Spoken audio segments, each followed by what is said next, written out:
Good evening. I'd like to call the Monday, December 16th, 2024 Select Board meeting to order for the town of Berlin. Tonight with us on my left is Joe Staub.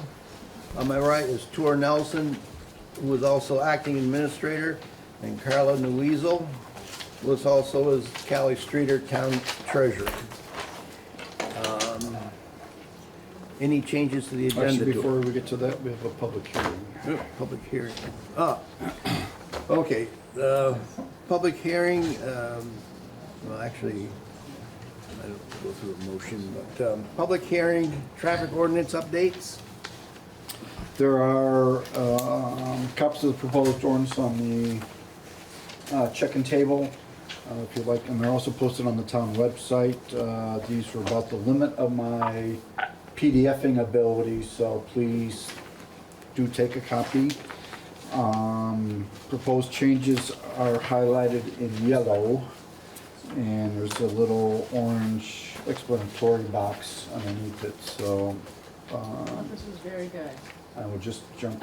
That's about my limit. I'm honest. So first, they're on the first page, section number 1.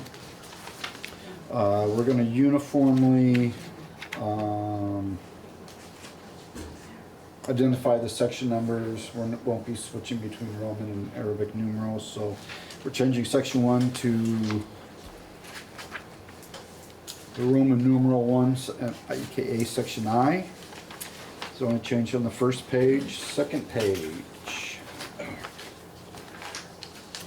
We are correcting the spelling of, the spelling of Dog River Road. It's listed currently as Dog Rover Road, so we're changing it to Dog River Road. On the top of the next page, Comstock Road, we are proposing to lower the speed limit from 40 miles an hour to 35 miles an hour for the entire length. Excuse me, Richardson Road, we are correcting the town highway number. It is actually town highway 20, so we're making that correction. Another correction on Partridge Road is how it's identified in the ordinance now. It's actually Partridge Farm Road, so we're making that correction. Top of the next page, Crosstown Road, Town Highway 40. We are establishing a maximum speed limit of 30 miles an hour, beginning at the intersection of Town Highway 1, Town Highway 5, which is the Payne Turnpike, Scott Hill Road intersection, extending until Town Highway 1, Payne Turnpike South. And this will align with how it's currently signed.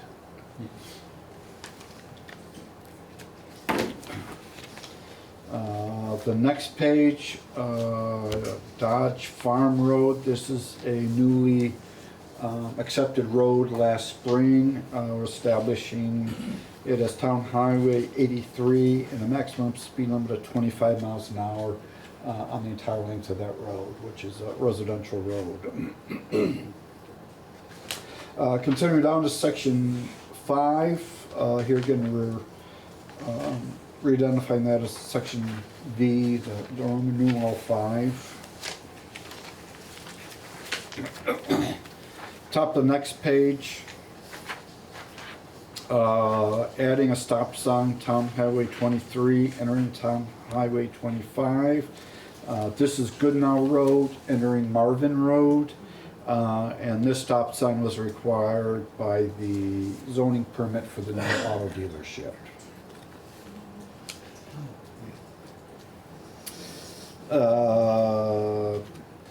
Town Highway 71, entering Town Highway 71. This is Pine Hill Drive, which kind of makes a loop. There is a stop sign there, but was not reflected previously in the ordinance. And then at the bottom of that page, Town Highway 83, entering Town Highway 5. Here again, this is the newly accepted town highway, Dodge Farm Road, entering Scott Hill Road, establishing a stop sign there. Top of the next page, Town Highway 40 and intersection with Town Highway 18. This is the yield sign, just right out here off on Crosstown Road, where it makes the 90-degree turn.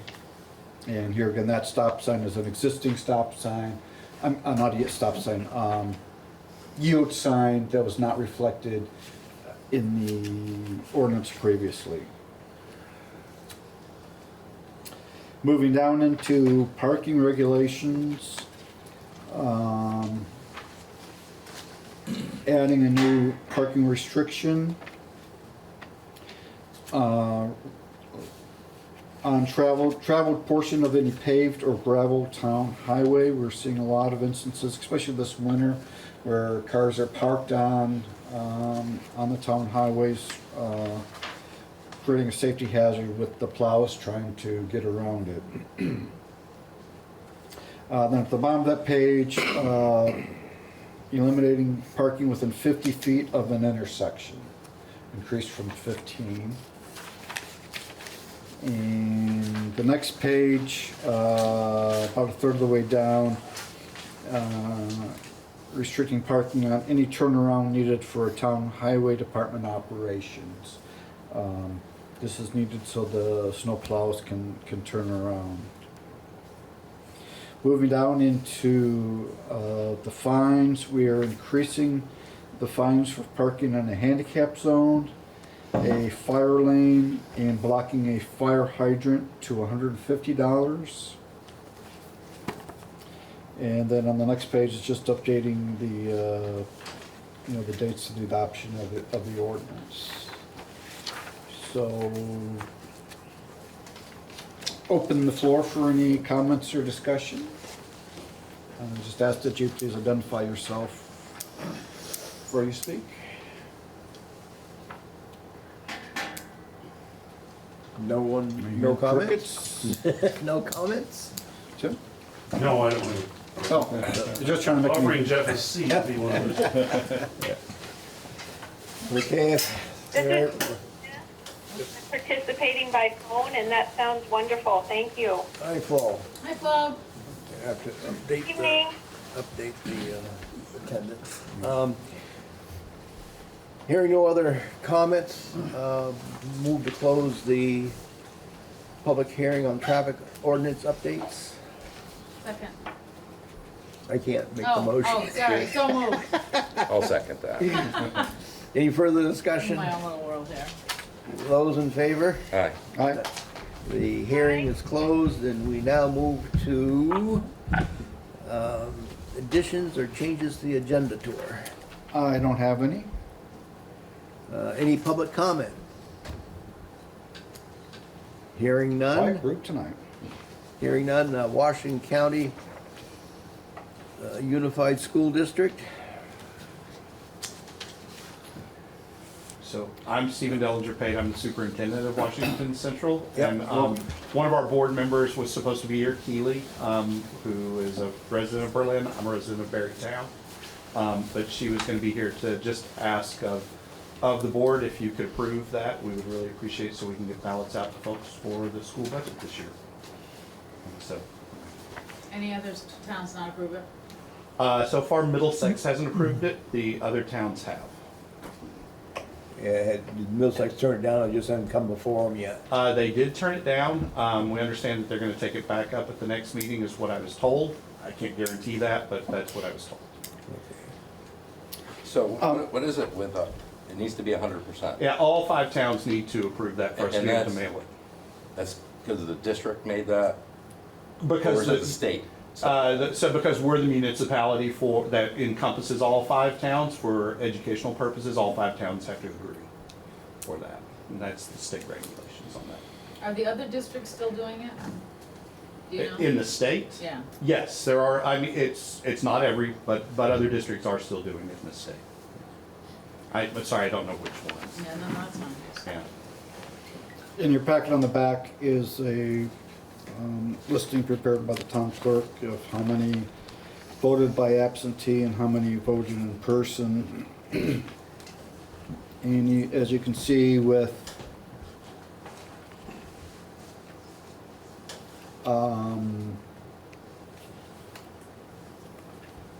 Close to 1,900 ballots mailed out, only 183 were returned early, and 133 the year before.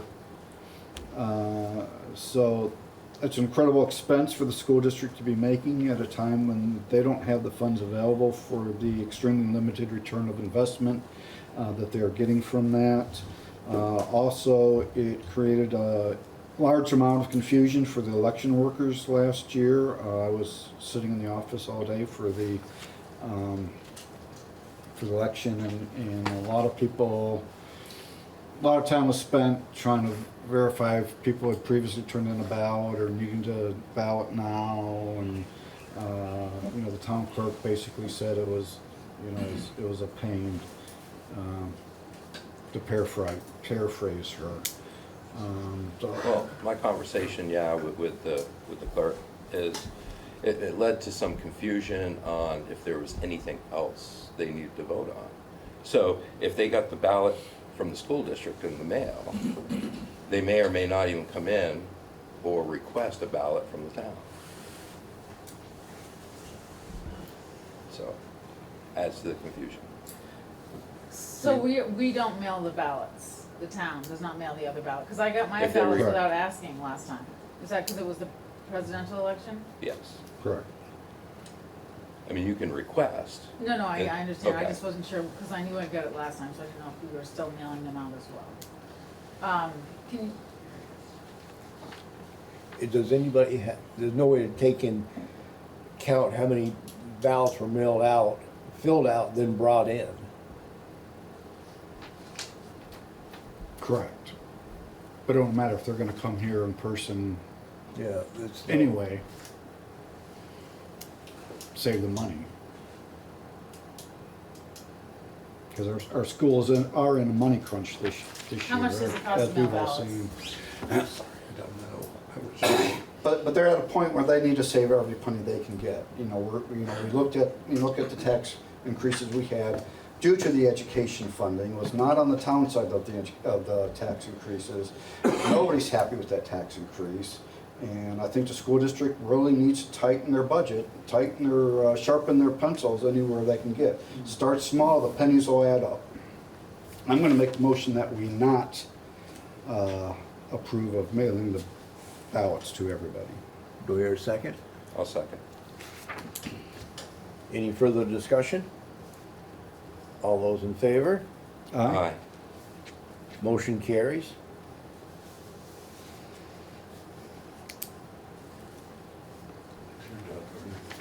It's okay. Thank you for your consideration on that. I appreciate your work on this. And we are working to bring down those taxes, I promise you. Well, it's a hard thing to do. Yes, it yeah, is. trust me.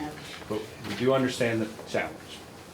Okay, traffic ordinance updates, adoption tour? So this is the formal adoption of the public hearing we just had. So I move that we adopt the traffic and vehicle ordinance for the town of Berlin, Vermont as presented.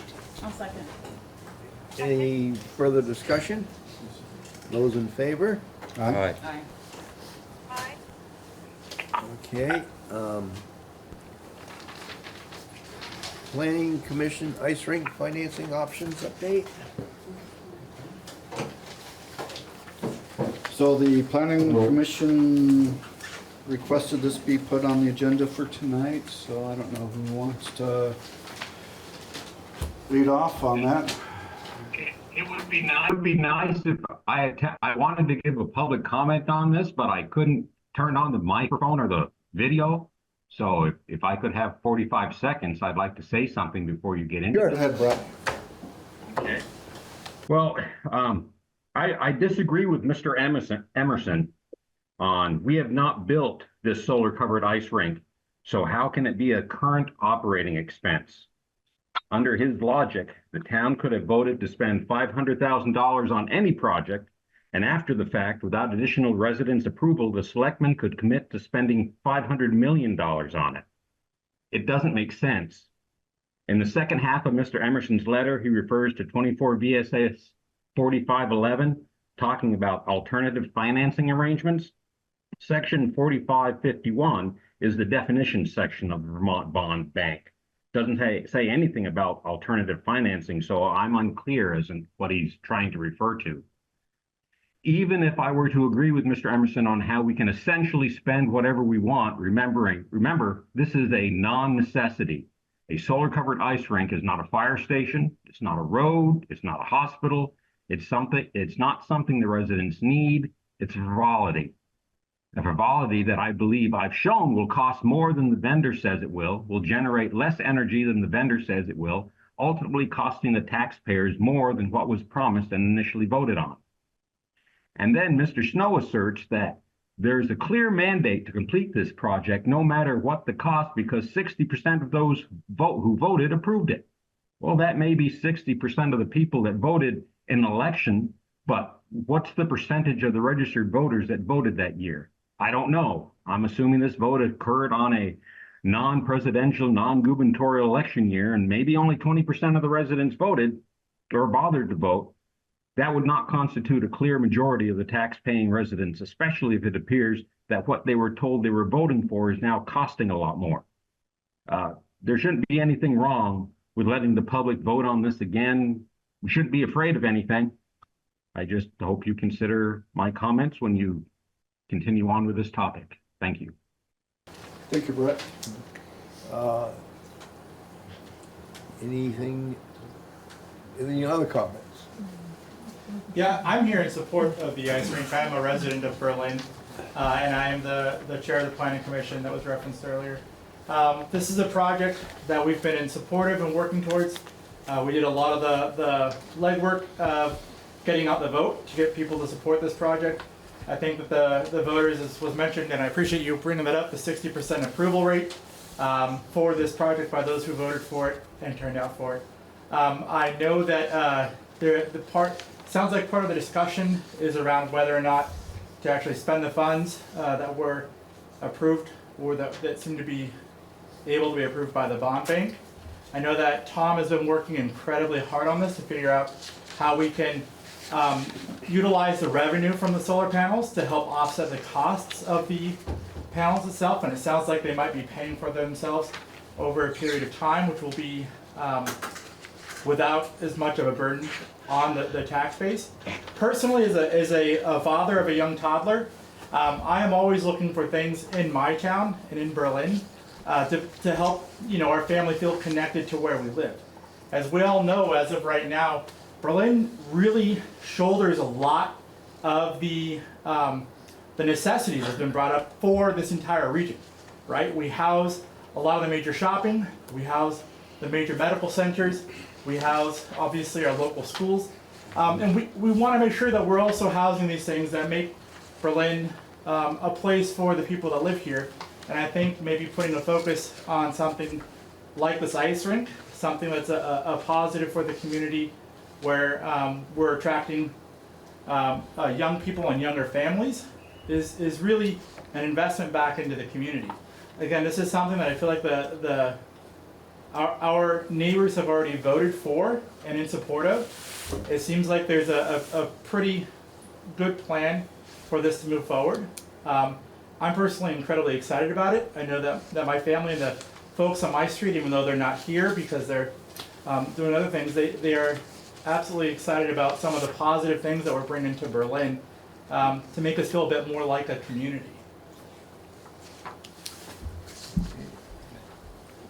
Go ahead. Yeah. Tim Shea on our Berlin Recreation Committee, and certainly echo Tony's comments. I think this is another investment in the community that we can do that will create a gathering spot, a four-season gathering spot. We're calling this ice rink. However, this will be a four-season pickleball, basketball, horseshoes, as well as a covered ice rink, which will extend the season beyond the yeoman's work that Tom Willard does manually to flood things. So I really encourage the select board to take and heed the voters who have already spoken to approving the bond, and then using the incentives, the tax incentives, the sell-off of the solar, which has a marketable monetary value to it to help the funding towards this, and to encourage people to then use the facility, take advantage of it, drawing people in, whether those are residents or even non-residents, to spend their money to enjoy this project that will reap benefits years to come. Thank you. Anybody from the planning commission for the financing options update on this? Tom was the last to have that updated. I think everything that's been provided, he's talked about. We did talk about it at our last meeting, and I just know that the numbers have been updated. Right. Yeah. He did send a new pro forma, and then the letters from the bond council as far as their opinion as far as the financing. I can't speak to what else Tom had sent, but certainly know that was sent. So I just want to clarify, because I think two of the unknowns at one point were the exact amount of the actual grant that we would get, and my understanding is that they confirmed that the 40%, it's 40% of the solar and the structure. Correct. Yes. So so there's a grant in the range of $400,000 that comes off the top, Correct. and then, Well, we'll be reimbursed. right, we'll be reimbursed. So we But- gotta shell out the money first, and then, Well, we get the At money 6 from the months. bond bank, and then we pay it back when we get the grant. Correct. So we're So not there- shelling out any money from the So there is, I town. think, a 2-month, Tom There's had a gap. a 2-month financing of that money Uh, with the last- finance charges. last time he said 8 to 12 months. Okay. So essentially, all the money comes from the bond bank. We repay when the grant comes through, that's approximately Comes off the top. 400,000. And I think is the total now 1.2 million? Well, it's just all 1.6. No, it's not 1.6, I think it's 1.2. It dropped? The- Does that Yeah. include the Everything- 400,000, or, Yes. Yeah. I believe it was down, so that, the last one, Tom, I It's- wish we had a I think copy it's of the. it's 1.6. Is it, I thought he told Yeah. me it was down to 1.2. I think that's with that 400,000 then. And then there's the sell-off of the solar, which is over a 20-year life. He's shown that pro forma. Right. So, yeah, 'cause it's about $1 million for the solar and just over 500,000 for the physical, the kind of the recreation side, of Okay. it, which includes a sub base and all that, those amenities. this is, I'm totally in favor of this, and I deeply offended that anybody thinks otherwise, and that thinks that the select board does not support this. That is not the case at all. But we do have to look at the fiduciary responsibility we as the select board have to the residents of this town. $1.6 million is a huge amount of money. It's a quarter of our yearly budget. It's more than our entire police department, it's more than the entire highway department. So that's a lot of money we're obligating ourselves, our children, and our grandchildren to cover over the life of this project and the life of these bonds. I just want to be sure we're doing what is in the best interest of the town and its residents before we move forward on this project. And as you can see, we don't have clear information yet.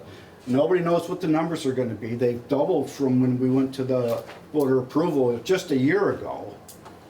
You know, we were told it's going to be $780,000 then. In addition, we'll get all these grants that will reduce that amount.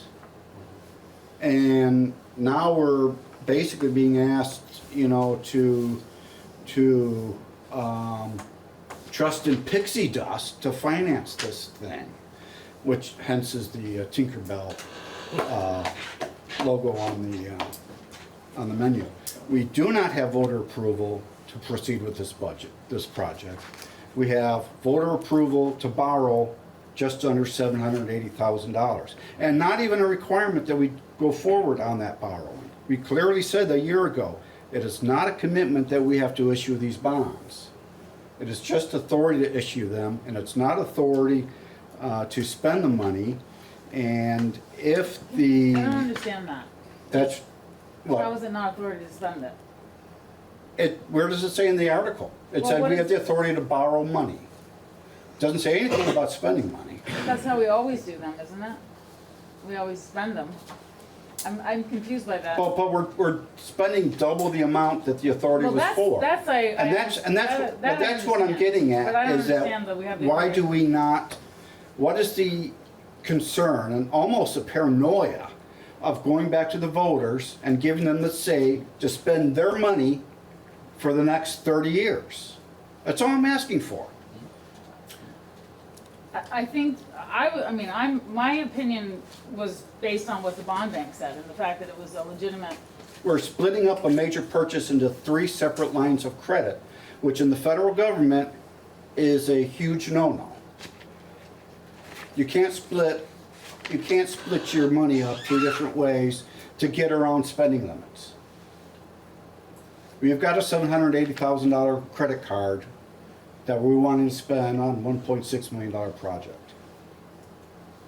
There's no harm in going back out to the voters. I just think it's difficult to explain to explain that there is revenue associated with it, that it will pay off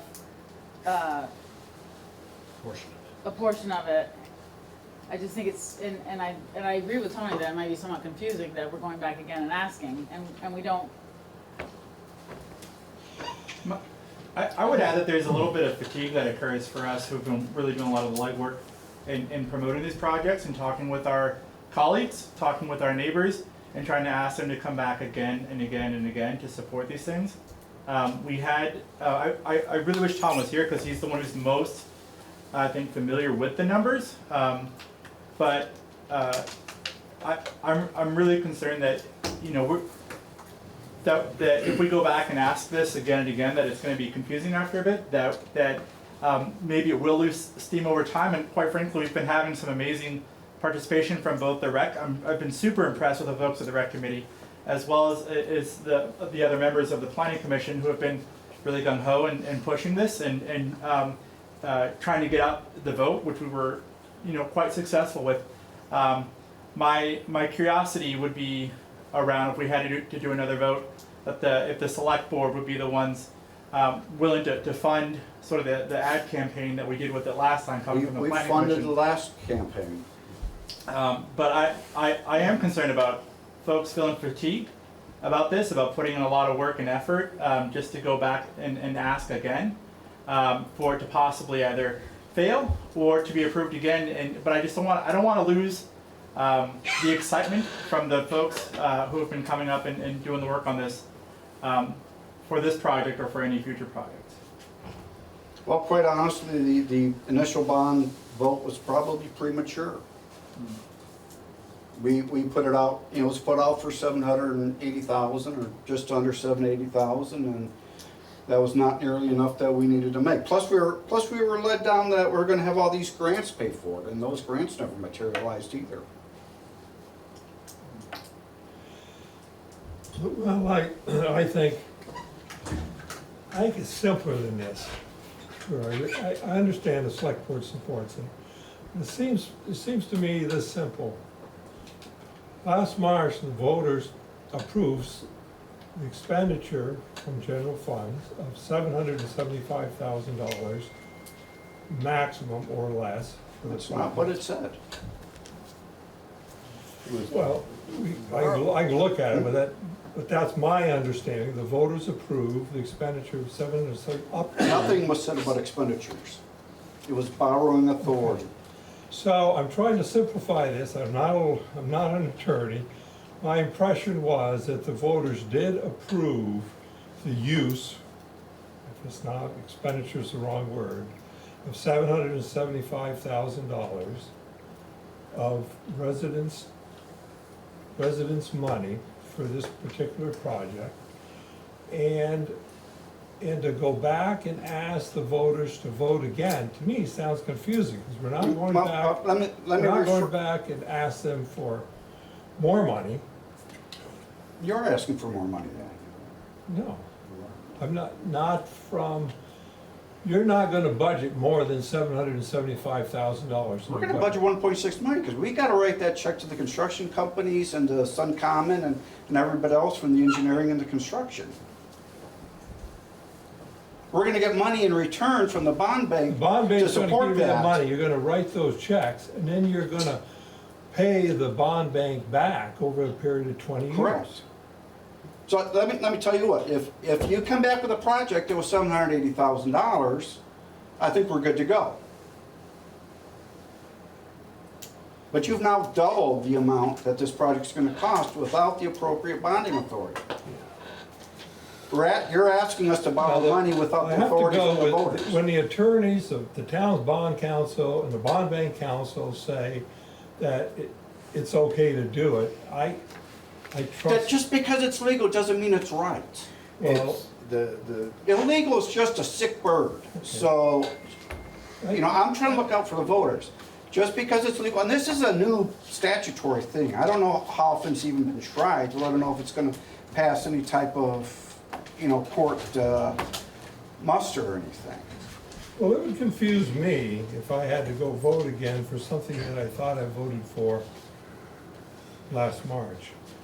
In fact, I'd say, what's the select board trying to pull over here? Well, that's exactly what we're being asked to do, is to pull over a $1.6 million project under the guise of being a $780,000 project. But you're not. That's not gonna you're- pass any, that doesn't pass any transparent. I'm just trying to be transparent. That's the name of the game in government nowadays, is to be transparent, to be open, and this whole process has been violating that from day one. You know, you were asked to attend a meeting, the quorum of several committees with not being warned, and to keep it out of the public view that this project is totally out of control cost-wise, and until I, you know, said something that the invite list got severely cut back, nothing about this is following the law. I don't know what you're referring to or talking You about. were on that email, I Tom. don't know if I You was were- invited to it. You were invited, I yes, sir, was. you were. the crux of the matter that I see is that the project is now twice what the voters have authorized us to spend on this. And, Authorized to borrow. yeah, but I mean, if you look at it, if the voters authorize us to borrow, then they authorize us to spend it for up to that point. The trouble is that now the project has become a 1.6 compared to a 780,000. Whether And we're being asked to hide that additional borrowing from the voters. But I thought when, a couple meetings ago, when Tom made a presentation on this, he also said that he was going to find the monies to make this up. Pixie dust. I don't think, that's not my understanding. I think what he said is that between the return on the 20-year solar and the grant, we would only be borrowing, the taxpayers would only be paying $600 and some odd thousand dollars. Right. Of the 775. And even with I asked him for a 10%, to look at 10% less return in terms of the solar, because if I recall correctly, when the solar guy was here, he gave us a couple of projects that, and what they projected versus what they actually returned. And I don't think any of them, I think one of them was either 6 or 8% below projections. So I wanted to see what 10% looked like, thinking that would be worst case scenario. But he hadn't gotten that back yet from the solar company. But I believe even with the 10%, even if you took off 10% of that and looked at that projection, it would, the borrowing, the actual money coming from the voters would be less than 775,000. Here's what I don't understand.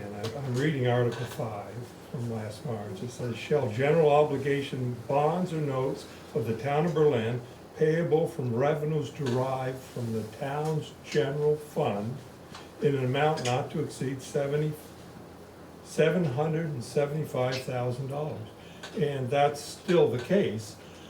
The difference between 1.6 and 775 is coming from the sale of electricity and federal grants. So we're still, when I voted on this, I was voting for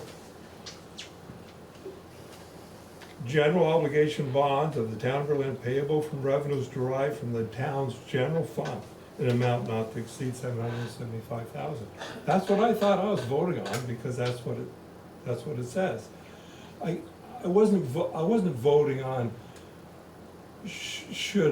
is more than $775,000 coming from the town's general fund. So I just don't see why we should go back to the voters. Not because I don't want to be transparent, but one, it'll probably delay the project for another year. I don't know whether our $40,000 grant will still be good. There's a lot of, we've already spent money on borings and a lot of other money. I just don't understand why I'd go back and ask the same question of the voters. Personally, it would confuse me why I'm voting on that same word again. Of course, you're going to change it to 1.6, but 1.6 isn't coming from the general fund, so you can't write the article that way.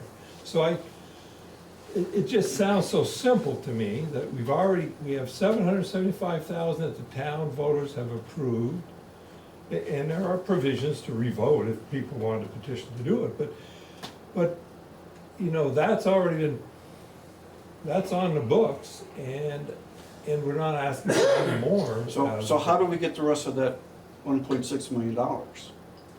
According to the attorneys that we rely on, we borrow that from the bond bank.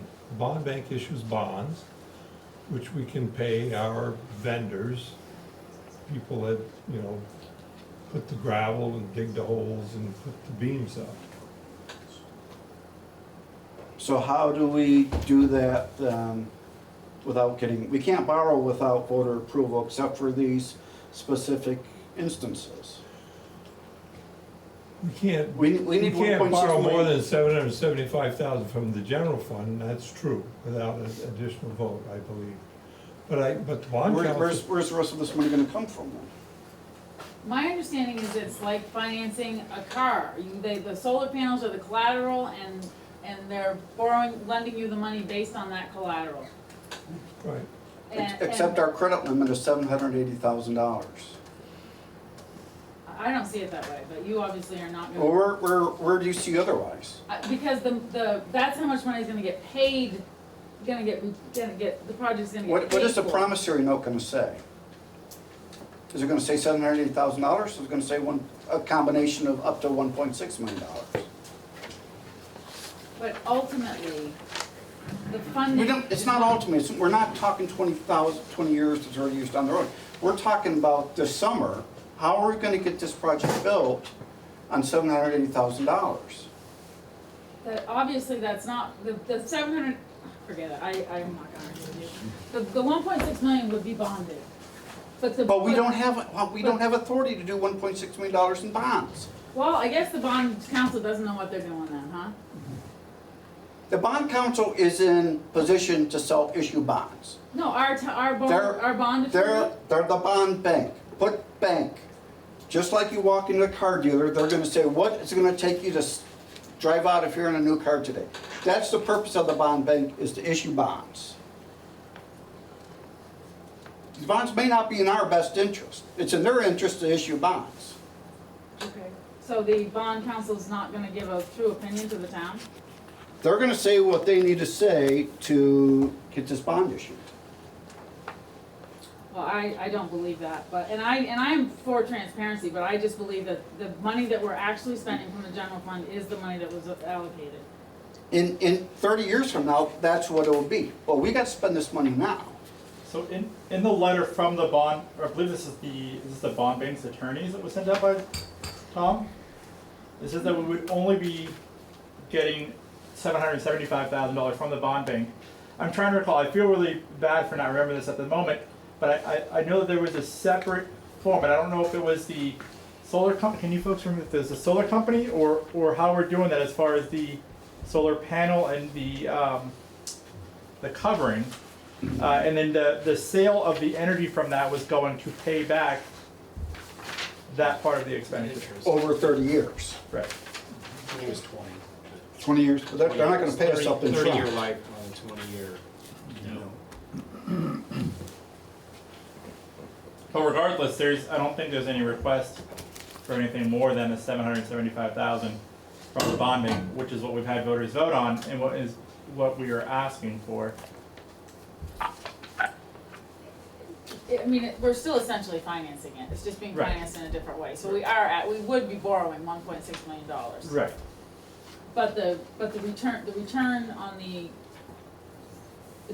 amount over the 775 would be considered a lease and a current obligation. Right. Yeah.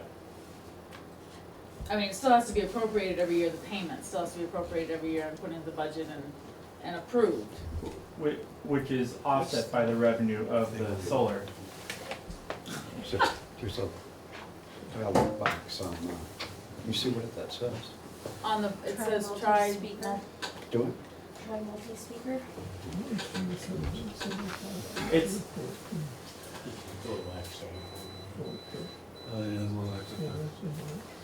Anyway, I mean, I don't wanna I would not be in favor of it if I thought it was detrimental. I feel like there's little chance of it not being paid for by the return on the actually Right. being paid for by the return on the solar and the Right. grant. But, that's my opinion.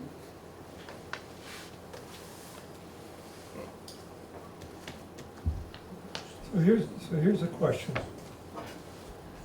I hesitate to raise it, but could we spend the $775,000 that's already been authorized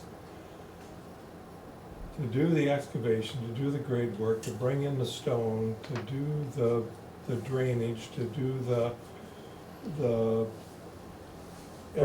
up to $775,000, and then not build the canopy and put the solar panels on until after a vote in March, whether the voters would like us to, then it would be a free essentially, but, and the original article said for the purposes of financing the cost of a solar power generation canopy, so it's a little dicey to say that, I guess, but could we do that, not lose a year? I don't know, I mean, I'm not saying we need to stop work on this. You know, it's my intent we should put it on the March town meeting ballot. And if it passes, then we'll be all ready to go at that point. Well, We're not gonna do any work over the winter anyway. The $775,000. outside of design. Well, but you gotta put it out to bid and you've gotta Yeah, do some. yeah, but we put in our bids that, you know, we have the right to refuse all bids, so if it doesn't turn out the way we want, then we think can maybe either look the- at a plan B or. Maybe the sell it difference the whole thing. between your thinking and my thinking is I'm saying that the $775,000 has already been approved by voters. We don't need to warn that part again. We can spend money, in fact, we've already begun spending Right. money. A lot of money. Spend money up to the $775,000 limit and then wait for this technicality that we don't agree with the bond council, that we have to have approval to issue a Yeah, bond. that's all I'm saying, yeah. So we just do it- Continue, do it in continue with phases. design, Do it continue. I in think, I phases. think that's Well, but it really begs the reasonable. question, what if phase two is denied? And we've already spent 700, I guess we got a Still got a platform. Then, we got a flatter skating rink, well, really, but, I think you have your focus for the sales pitch, or the select board does, for the roof and sail, solar. yeah. I mean, And not I'd have it rather- confused with the 700. I mean, that's And where the 80,000. money's generated to help. Yeah. Right. You know, because that's where the grant is and that's where the revenue. the grant and the They help solar are to- paying 2/3 of the project almost, you know, so why would you not do it come March? But, I don't know, it seems kind of a funny way to do it, but. I think I said that earlier too. Yeah, you've definitely been consistent. I just wanna say once more, I don't know that it needs to go, at least for the 750,000 from the bond bank. As a voter, I voted on it with the expectation that if you're gonna bond it, you're gonna spend it. That's the expectation. If it comes in less, it comes in less. If it comes in more, that's too bad.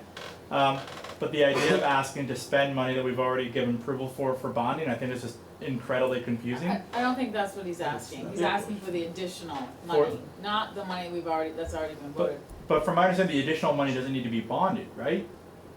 We It's have not- to borrow it, But yes. not through the bond bank or through a bond, so. But it would still be, Tor's argument is that we still have to borrow the money. And we We don't have have to the borrow approval. it, but we're gonna pay it back Right. once we sell the electricity. But Not from I the do wanna general fund. clarify though, Tor, because the attorney, I thought the attorney was a town, I know he's not our town attorney, but was working on behalf of the town. He's from Primer, he's not from the bank. So I mean, I disagree that he would give us advice just to make us, get the bond, Right. but that's neither here nor there. Any other comments on the update?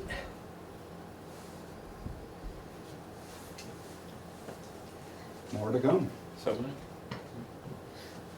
So we're gonna move forward with 2 phases? Is that what we're We don't gonna need to do? make a decision tonight. We don't have to. Okay. This Is was there- just a request of the planning commission, it was not an action item. Okay. I guess just for takeaway, what's the deadline to making a decision to get on the March ballot though? That's, Late January, so Okay. we got just about a month left. okay, all right. So something will get resolved presumably in the next Right. month. Okay. Can we request that if and when Tom is back, that this come back up in early January, that way a decision can be made if something needs to go onto the ballot as far as the difference? And, yeah. Cause I don't see any problem with that, cause I'd like some clarification on Right. some of those options that he's been, looking at. I do hope the board makes a decision though on like, I'm still really confused about the idea of passing a bond to borrow money, but feeling that there needs to be another vote in order to spend those funds.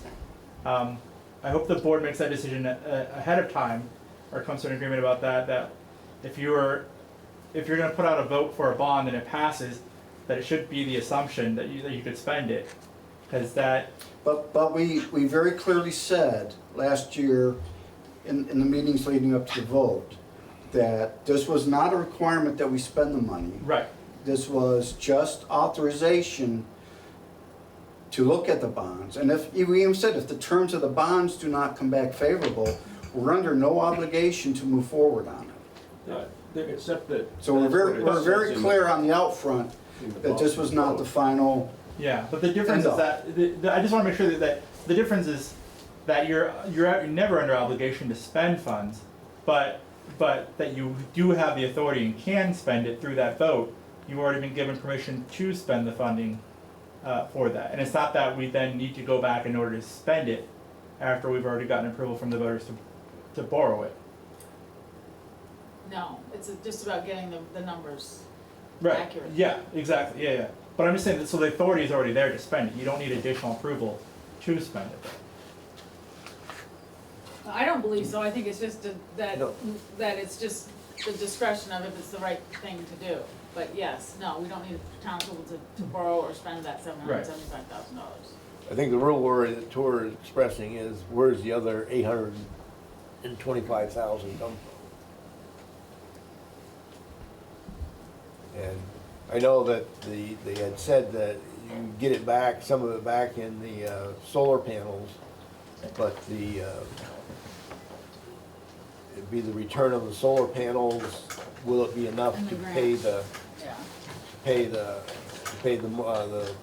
the loan? According to pro forma, it exceeds it. It brings the total that we end up spending on the bond down to the 680,000 as opposed to 775. So that makes the bond out to be less than we originally asked for from the voters. Over 20 years. Over 20 years. Yeah, over a period of time. Right. Now, I didn't know, can you get a bond for 20 years? I thought it'd be like a 30-year note. I know with bonds, you can't prepay them. This Trixie Dust financing, apparently you can It's a 20-year bond, it's a 10-year on the panels. Yeah, You can only, that can only be borrowed for 10 years, yeah. but it's 20 years for the bond. Okay, anything else on this, on the Well, options? the only question, Mr. Chairman, I'd like Sure. is just quickly again, is, do we have authority to spend the money? I mean, obviously, we paid someone to take borings, an engineering firm to do the design, we spent money. Do we have the authority between now and March to spend the money, the $775,000, up to $775,000, between now and March? And out of that approval, do we have authority to spend that? And, you know, I thought I heard no, we've got to get approval for the bond first or something, but Well, I think that, do we- well, I never said anything No, like okay. that. no. I think the issue, Tom, is if you don't have all the money, and it was, the language was for the solar, you know, so it's actually, for me, trickier to answer that question than Yeah. to just go the other way, because what the voters approved was for the solar structure and the panels, and then you'd be spending the money on the other piece, right? So that's a little, to me, that's a little bit more fuzzy. but I But you think, need that other piece before But the- you can get but into the I agree, canopy. but Right. I think without the total amount, without us agreeing that we've got the total amount of money, I don't know how you feel about that, but I would feel like you need to get all the pieces together before you start really getting that bond and spending that money. okay, well, the thing is, worried me a little is some of the wording of the bond vote proposed for this coming March says, shall the voters approve a sum not to exceed $775,000? If that was denied, we've already spent something.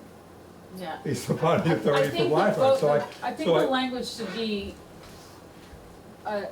in addition to what's already been, not, you know, To so work that on it's the not as language, confusing, work on the so I language, think that would, yeah.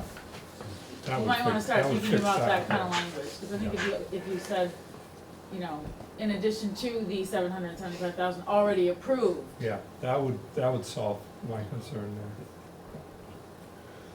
Okay, anything else on this? I'll try to be quiet. go watch the Thought you had a soccer soccer game. Yeah.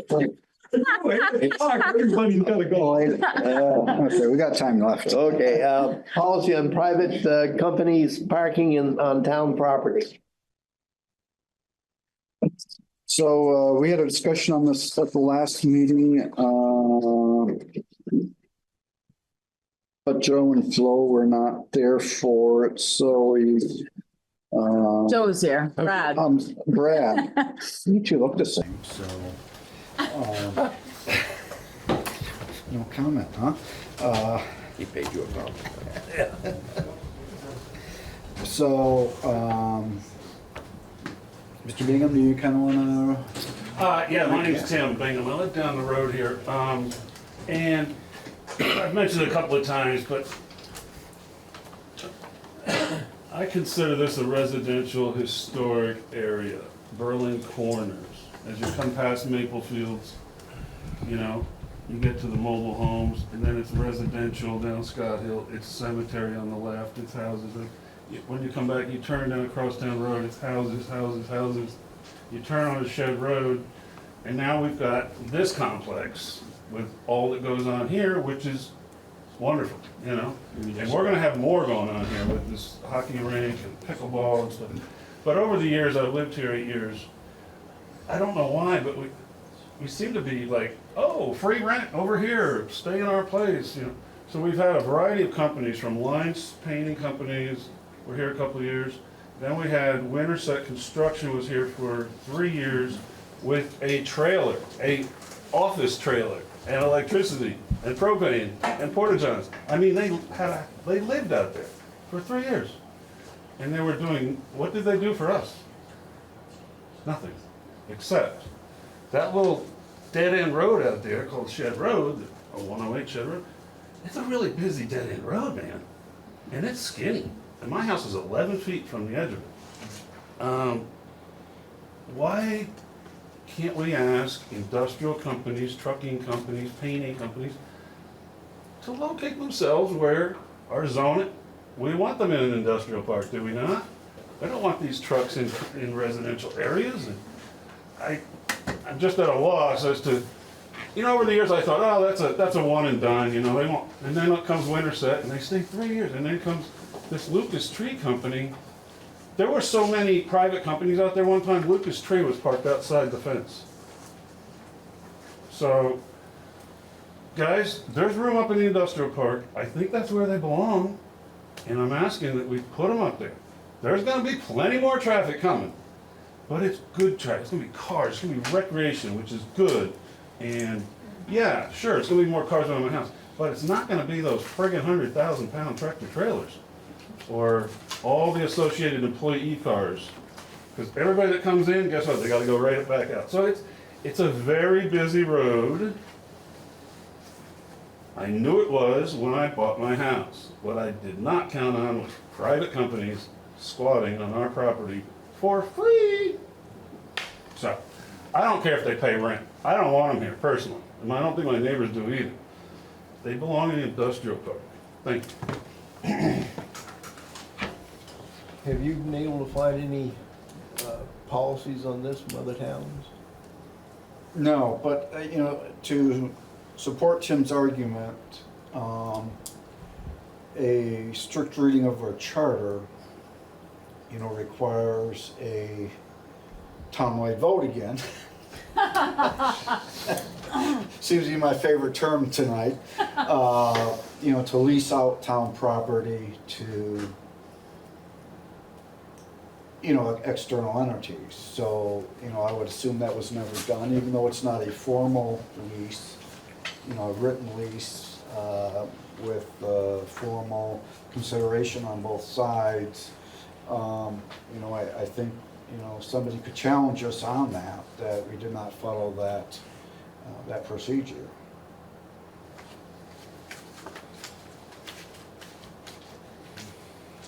I will say one more thing. I do know, I think the tree company does provide some service to Tim Davis or our highway crew. They've asked, although I've never seen a ledger or anything like that. And okay, that's nice, but you still belong in the industrial park. I'm sorry, but this is my home. This is his home. This is our home. It's right another here. thing that we can't provide that service to everybody. So why are we favoriting one company at the expense of everybody else? Right. And if the other companies have to buy land or lease land elsewhere that's on our grand list, which we all are all in favor of, why does, this company get away without doing that? Because we let them. Right. Hi, Jeff Farrell, neighbor also. I would agree with you that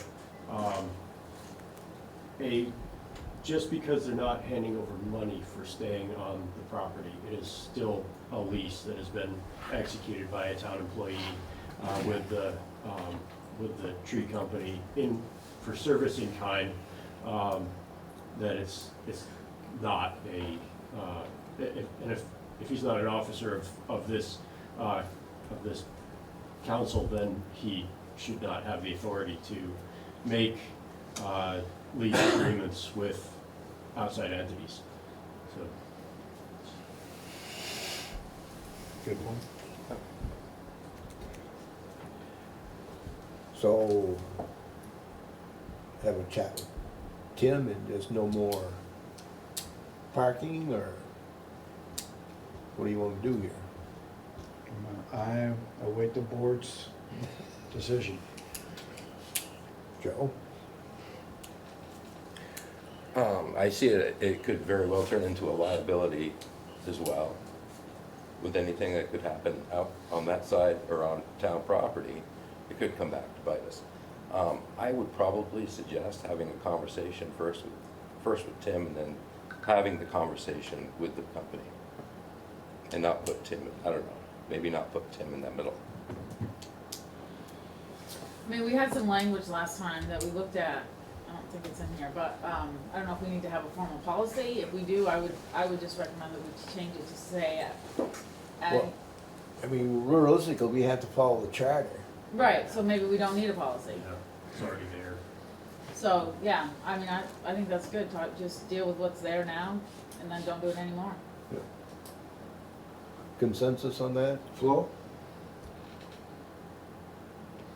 I do agree. Not sure if you heard me, but I do agree. Okay.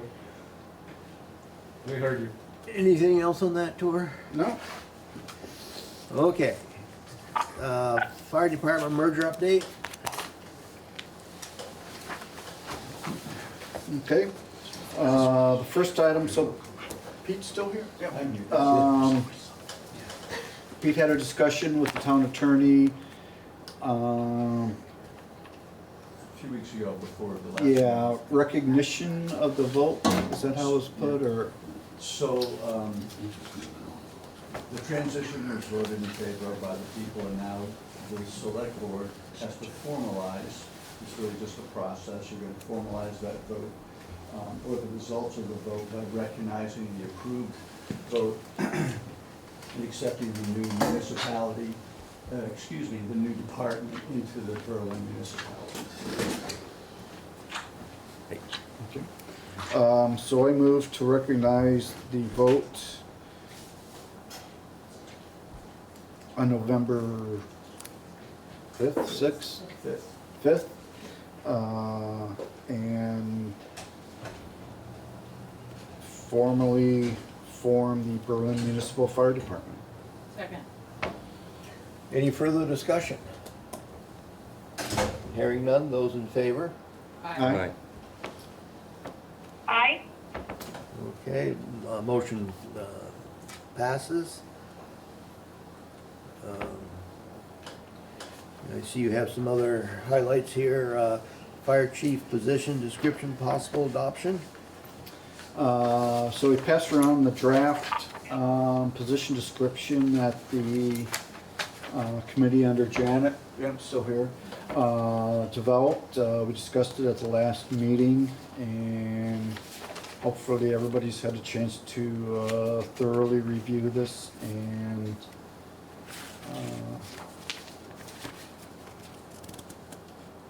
look for any further discussion and approval tonight.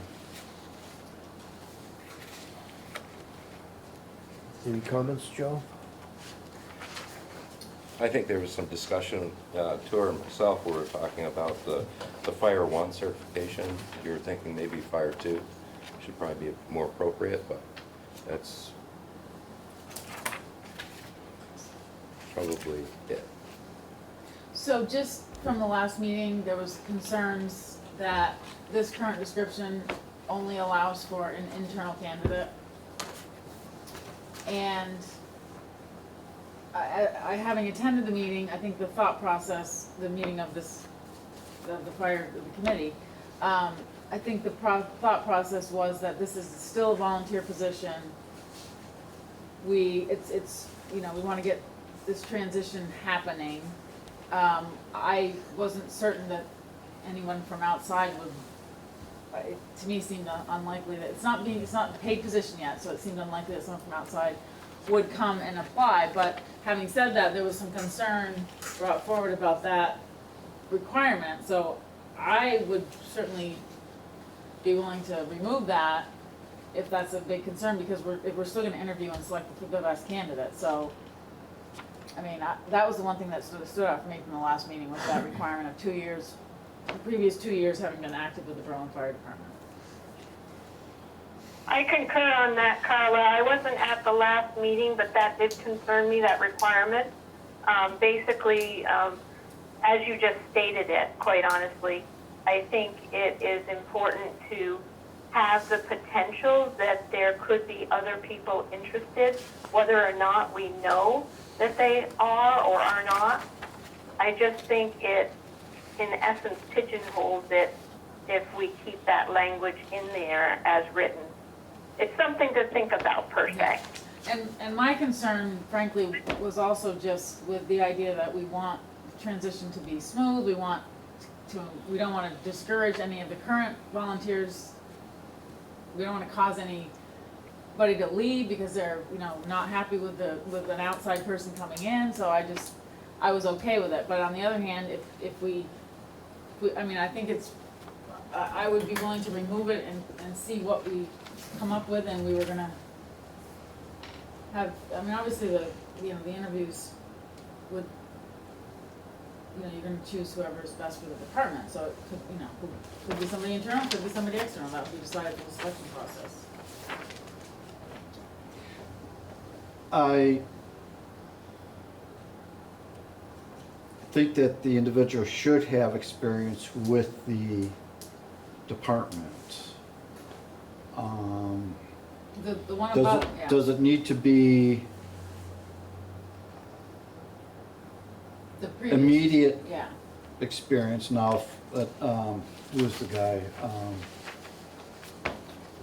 FEMA guy, L.E. Lewis. There you go.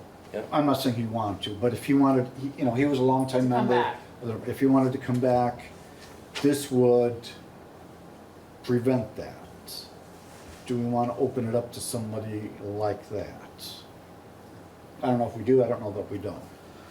But that was my other thought, that we just removed that it was the previous 2 years, just say 2 years experience with a grown, but the one above also talks about experience, must have 2 years experience as a fire officer, one of which is with the Berlin Fire Department, so I don't know if we And that doesn't say you know, the immediate preceding years, so right, it could have so been. but I just could don't be a know if we could gap keep there. that one and leave, and then remove the other one, or add to the other one, or if we just wanna keep them both, but not say 2 previous years.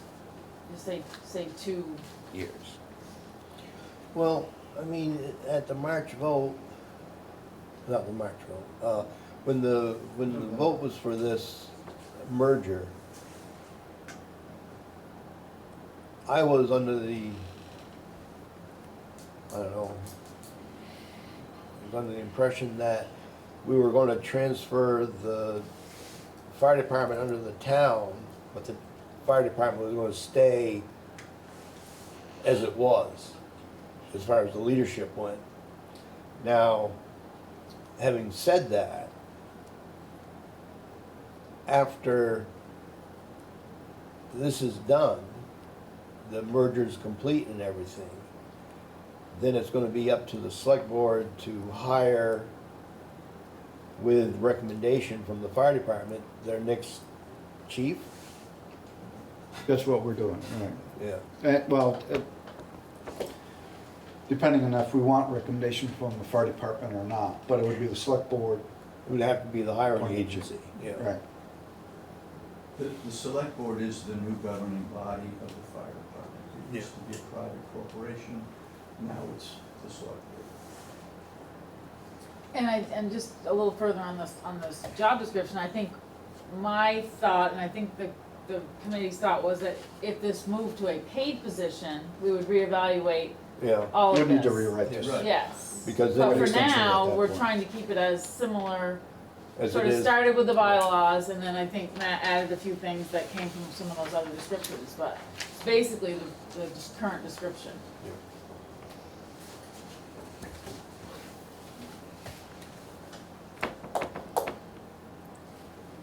But yes, I think, Brad, that's sort of where I was going when I first Yeah. was thinking about this, was, well, it's really just formalizing what's, through the town, what already exists. Yeah. But there was other conversations that led me to think, well, if we're gonna interview and we're going to hire, just make it as, Yes, sir. Yeah, so, my personal opinion, not the opinion of the department, I think that this is an entirely different model of governance. It's an entirely different position. I think it will be different regardless of whether it's the same people or not. I don't believe that the select board should automatically limit themselves to only selecting internal candidates. I think it does probably help having some past history with the department. So I think, to Tor's point, I think if you were to have a clause in there saying, like, at some point you were a member of the department, I think that's probably beneficial. But I also would say that if someone that's been a career person all their life and now they're looking to step away from the career side and go to volunteer for a change of pace, I think that's also a benefit because they have a different vision of the department. And I think now is the time to make change and not when you get in a rut again or get in a specific path. I think now is an entirely different model, and it is a sudden change of direction. It's not coasting in one direction anymore. Okay, thank you. So on this description, you were talking about a firefighter 2 certification? That Or is, equivalent. well, currently it reads minimum qualifications, Vermont Firefighter 1 certification. Do we want to keep that, or do we want to go to Vermont Firefighter 2 certification? I had my hand up. Oh, go ahead. I was hoping to speak. Okay, this is Nick Garbachic, Yeah. 31-year member of the fire department. I had asked that the fire chief require firefighter 2 weeks ago at the previous meeting.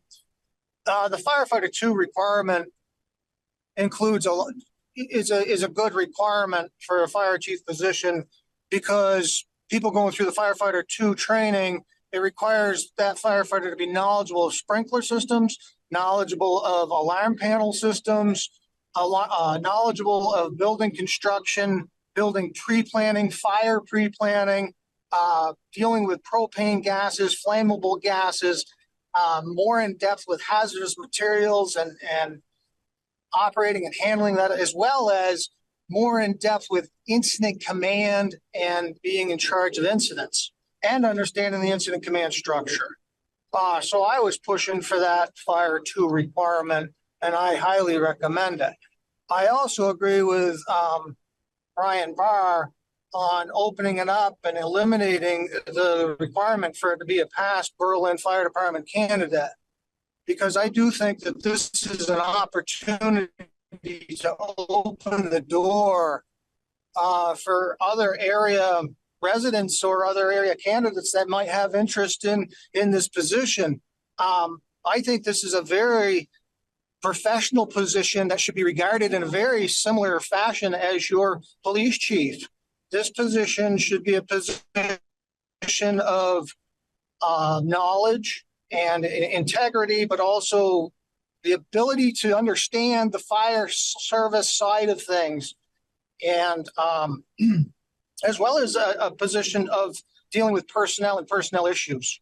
And I do believe there is the possibility that, being that this is now going to be a town appointed position, that there may be potential for that.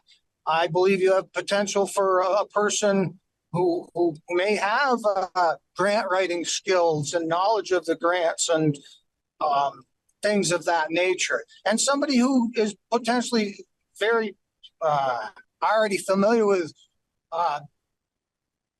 because of, if it's a person who's within the area, they are familiar with a person in the area with fire experience. They are familiar with the fire department, the operating of the fire department. I think there's potential for that. I do think this is now a good opportunity to look at that job description, open it up for possible other candidates, and even consider the 5-year plan of the fire department. And where do you want to see the fire department in 5 years from now? The right candidate could possibly get this department on the road in the right direction. Maybe the town of Berlin could potentially be interested in its own ambulance service for regaining some of that revenue. Some of the issues right now, you have a limited number of responders responding. Monday through Friday, you have a fire chief that works for the state of Vermont, supposed to be doing a job for the state of Vermont. You have a assistant or deputy chief who's supposed to be working down in Norwich, Vermont. You've got an assistant chief of the department who works for ADA hauling equipment all over New England Monday through Friday. Your response Monday through Friday right now is so limited with as far as the education and experience of who's responding that you really owe it to the businesses of this community of Berlin, the businesses and the residents to start looking at a professional fire chief. And that's what I was pushing for 2 weeks ago, and I'm encouraging to look at that again. So, Thinking it. you know, I agree with Nick. We talked about things like that earlier on in our meeting about having paid. This is still a volunteer position right now. Yeah. That's what it is right now.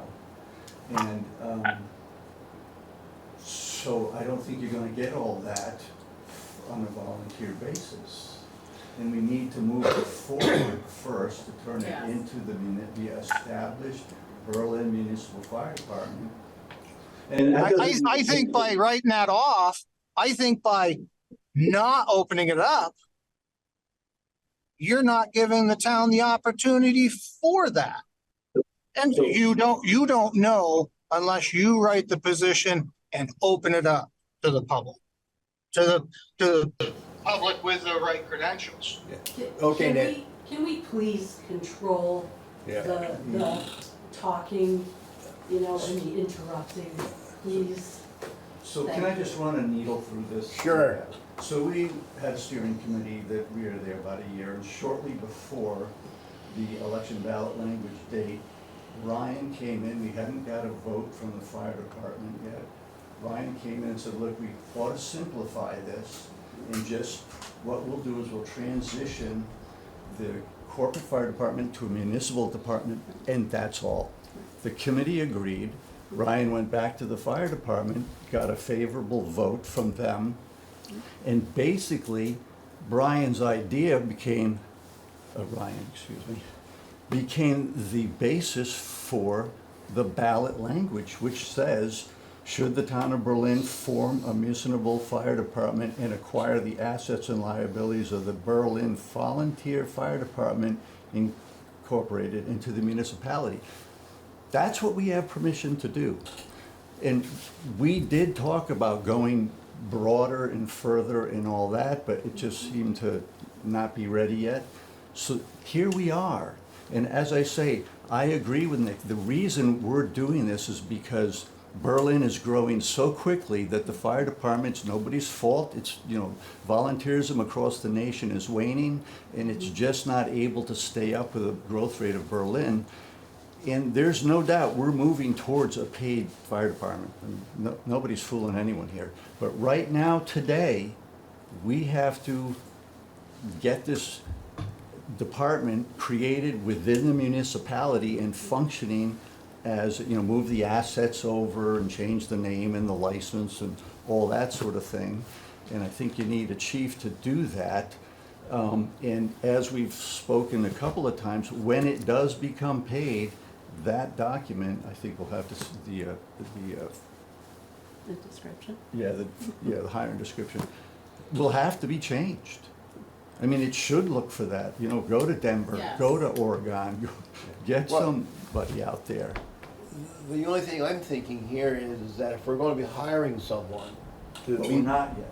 Not yet, Yeah. but when we do hire, it will have to be open. We can't take it. Agreed, Yes. completely agreed. Absolutely. This is just try to get this transaction together. And the other thing that I thought was a little bit, and I think, Carla, you were echoing my concerns, for one of the first tasks of the new governing body, the select board of the fire department, to suddenly say, yeah, we're gonna go outside the department and get somebody else, would be a slap in the face to you guys. But I'm hearing different now that you're comfortable with that.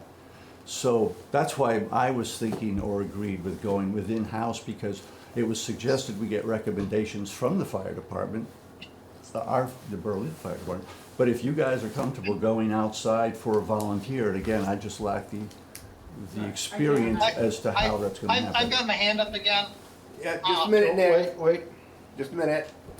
Anything else? No, so that's where I'm sort of coming from is getting this deal done, and then it'll grow from there. Gotcha. Okay, Nick. Department voted to merge with the town. It was also being sold to the department that the steering committee was recommending 2 positions be created and paid within the town. That's what the steering committee was discussing at the time when the department voted. Now, this is budget season now. So, and Mr. Kelly, one of the statements you made on the steering committee was part of the reason to merge the department with the town was so that you could hide the increases of the raises of the fire department in the town municipal budget. This is budget season now. I highly encourage that you consider looking for a paid professional fire chief and write the description now. I guess I should comment on that. Go ahead, Pete. I never suggested you hide it. I did say that when you have a larger budget, whatever the increase is will be a smaller percentage. Yeah. But Nick missed that meeting that Ryan came to, and the committee said, we are gonna take a 90-degree turn. Ryan was there, we agreed with him. I thought because he was the vice president of the corporation, you knew that. That committee took a 90-degree turn to make this happen. It just disregarded a year's worth of conversation, which I think will come in handy a little while, just to get the transition moving so we could roll it over into a municipal department, bring it in-house. Yeah, I think, we gotta look at this as baby steps. Yeah. You know, we're not gonna create a brand new whole department, paid or unpaid or whatever, tonight. I think we need to get back to this position description. Do we want firefighter 1 or firefighter 2? Yes, sir. Did you have a point first?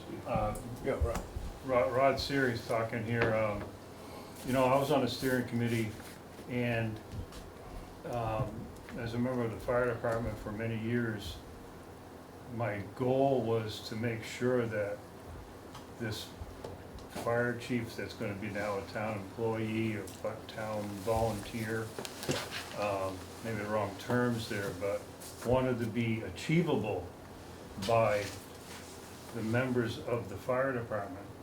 For all these years, 50 plus that I've been a member,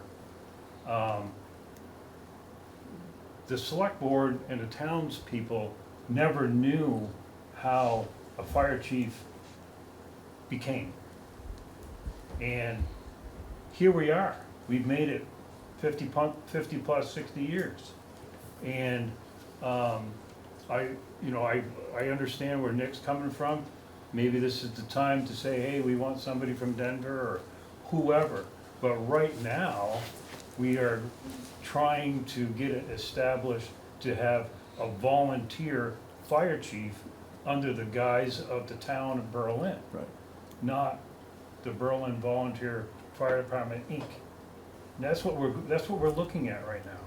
So, a lot of great ideas, but we have to make it achievable so that all the members of the fire department say, well, okay, they're gonna get somebody in from South Dakota, and great, that person not gonna know anything here.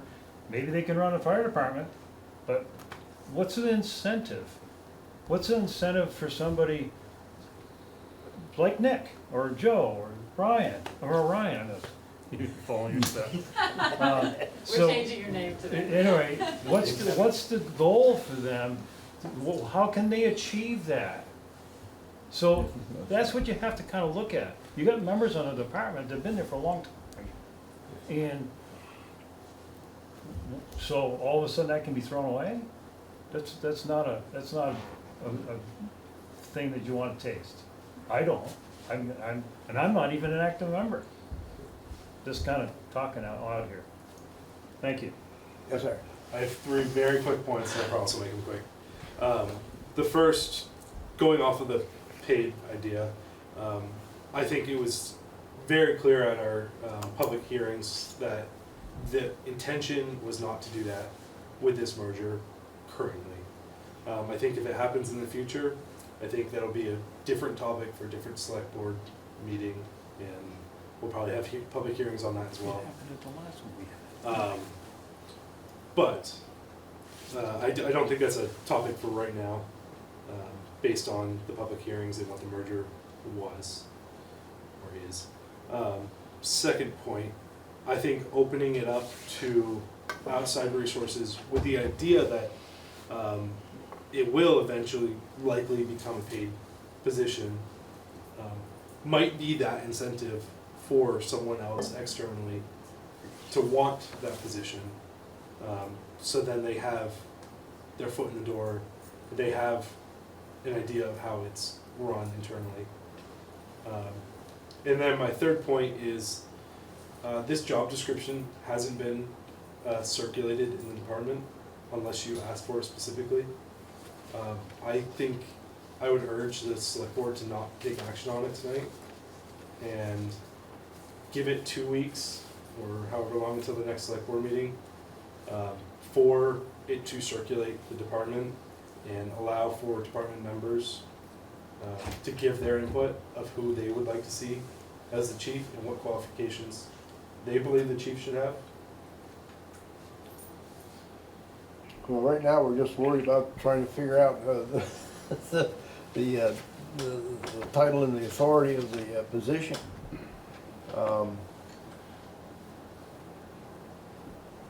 We still come back to the firefighter 2. That real decision is made on that.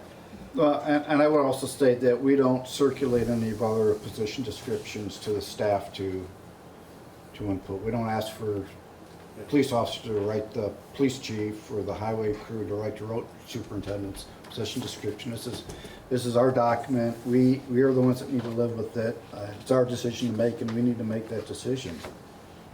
So I get back to the question, do we want firefighter 1 or firefighter 2? Is it currently, Fire I two. assume it's currently 1, right, in the bylaws of the corporation? Because this was taken from there.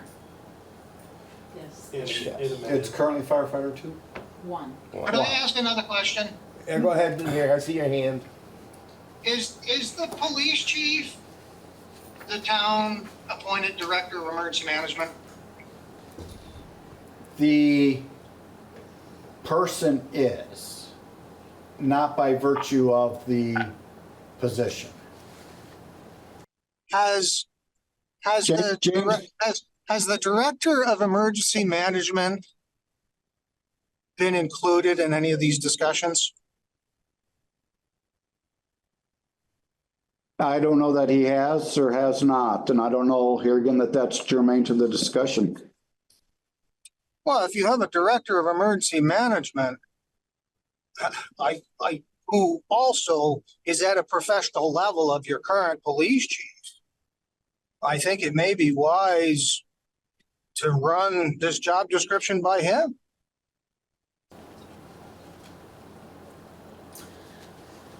I noted, I get back to my question, do we want firefighter 1 or firefighter 2? Fire 2. We want fire 2? Anybody opposed to fire 2? Again, Flo? you're well out of my I'm not jurisdiction. opposed, I just want to reiterate what we've been trying to say is that we're just trying to transition this position to get this transition done. Okay. And that this will be redone. So you could open it up It's more if you not- left it at It's not 5. set in stone. No, it's not. It's It's not not. something we have to live with forever. See, So I'm okay either way. when I voted for this, it was my thought that the current chief was gonna carry through to the transition, when the select board signed on the dotted line, then we would have to take and do either keep the status quo, or we'd have to take and hire someone else. Well, we as the select board will have to appoint a fire chief. Yes. Effective July 1st. Yeah. Okay, So firefighter 2. firefighter 2. Now, I feel that this person should have experience with the Berlin Fire Department. This isn't a situation, you know, the municipalities that bring in an outside fire chief, those are larger departments where you have multiple shifts, you have shift commanders for each shift. They're the ones who know the town, know the city, know the equipment, know their responders. We're putting all this on our fire chief. So somebody won't be able to come in and on July 1st from North Dakota or wherever and know a thing about this town, know a thing about what our risks are, what our assets are, what our equipment is, the quirks of our equipment, that you gotta kick engine 1 before you turn on the pump or whatever it is. You know, you worked with equipment long enough, you know those types of things. You're just not gonna get that stuff coming from outside. So I think that gets back to the point that I think this person should have experience with the fire department, with Berlin Volunteer Fire Department. I guess the question is, do we want it to be a currently, you know, active on the roster of the fire department, or would we open it up to somebody who previously served on the fire department coming back? I think we should. Matt? Yes, sir. Thank you. I would just note, and I know you've already made a decision on this, but the current fire department bylaws do not require firefighter 1 or 2. They require a hours-based course of instruction, and it does require previous officer training, which could be open for very liberal discretion. So it doesn't even require a firefighter 1. Correct. Well, the current bylaws don't require all the ICS courses that were presented in the job description by you, Mr. Romei.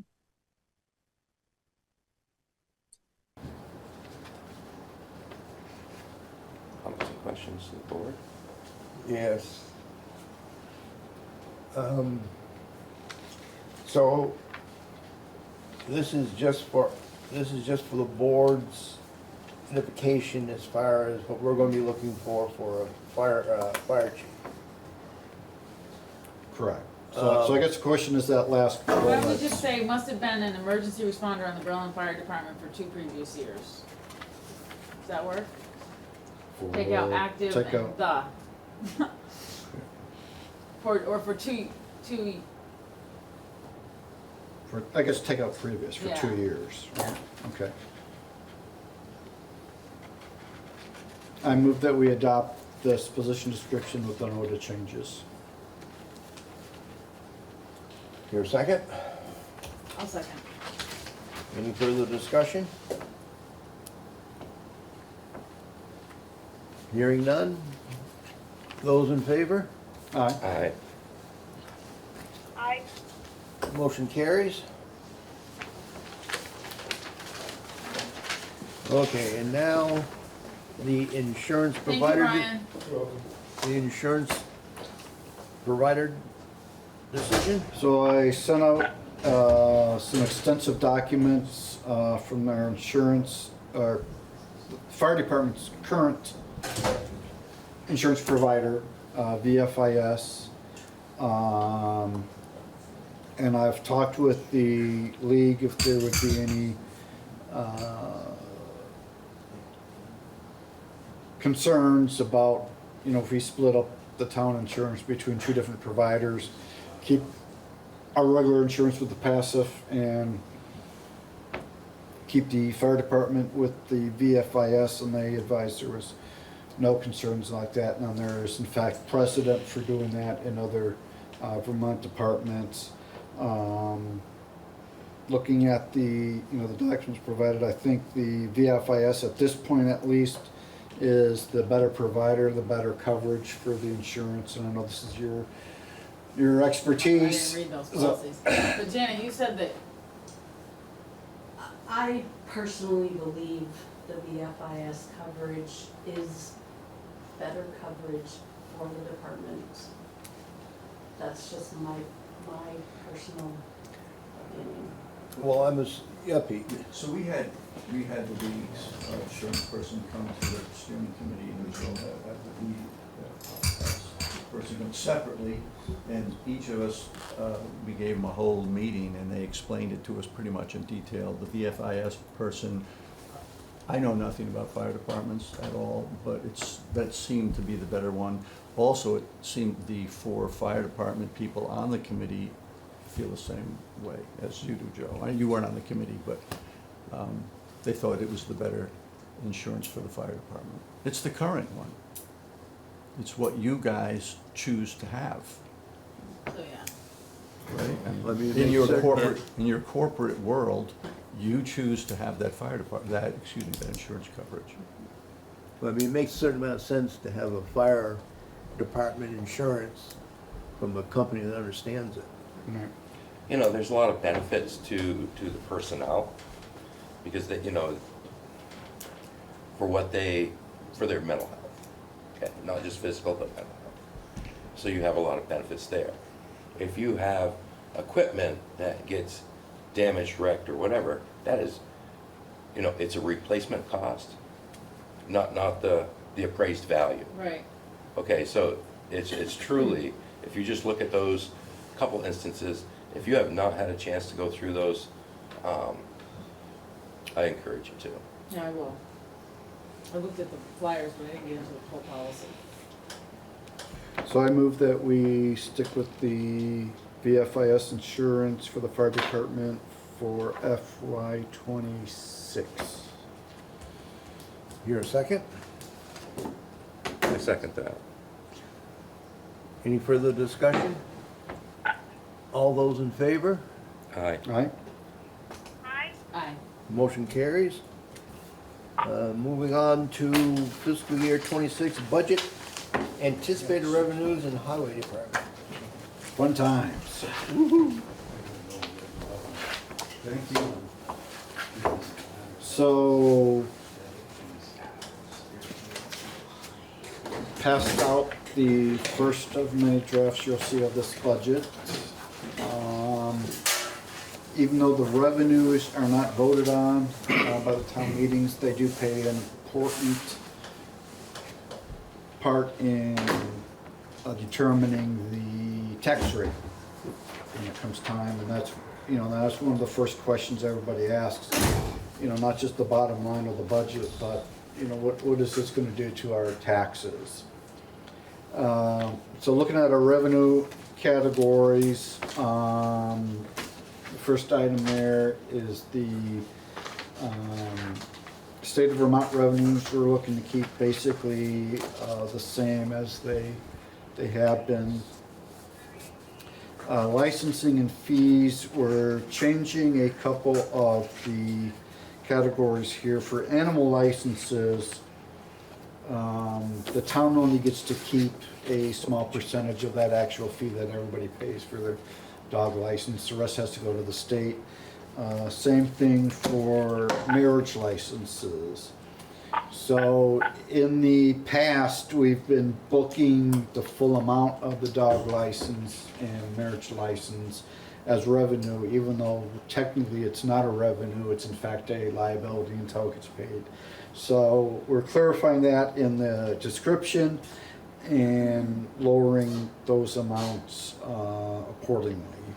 And again, this is, you know, just an estimate. We don't really know how many dogs we're gonna have or how many people are gonna make the mistake and get married. I didn't say that, did I? I avoided that one. The next, at the bottom of that page is a new line we're putting in, education tax administration. Here again, in the past, we've been booking that under property taxes, but that, I won't say unfairly, inflates our tax rate where it doesn't need to be, because some of that is The education part actually is our money that we get to keep for, sending out collecting the education taxes and sending them to the school and stuff like that. So we're just breaking that out, so it better reflects the actual revenues coming in. That also, so every time someone has a revised bill for late filing, we're sending that out. So if they're going from a non-homestead rate to a homestead rate, we're sending that out. So the school, when they send their final payment, they have that money blocked out that we get to keep. So it's just been sitting in the property tax line item, and so the auditors have basically wanted it broken out from that.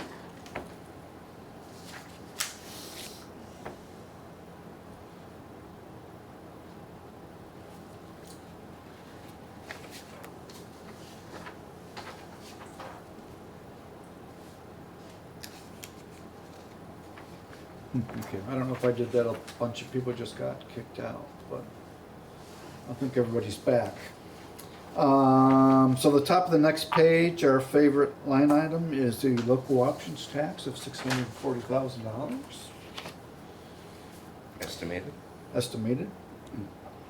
Then down under miscellaneous, two new categories, don't have amounts yet, but we'll have to get those, is the Four Corners lease to Berrytown EMS, and then the Riverton fire station lease.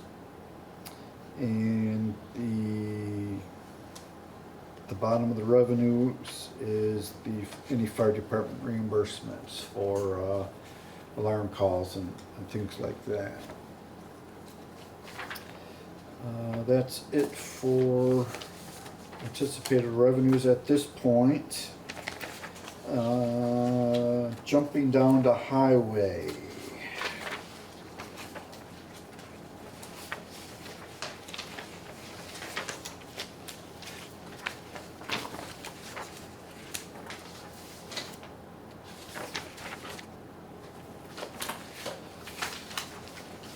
So, payroll. And this is on the long sheet. Oh, thank you.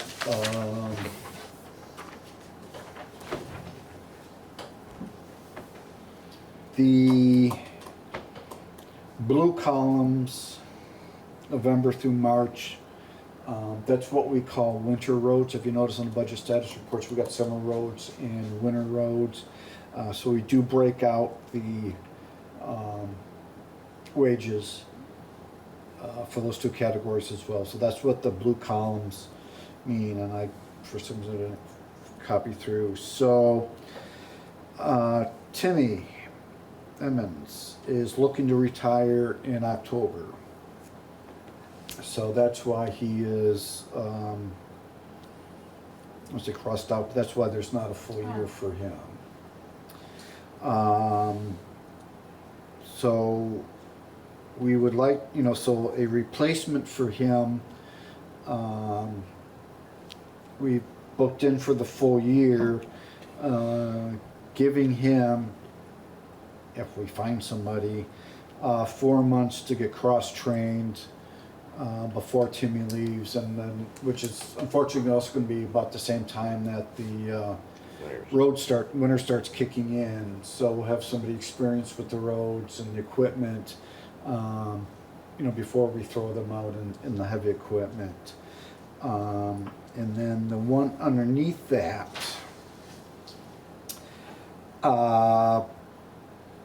this is a joint public works highway department person,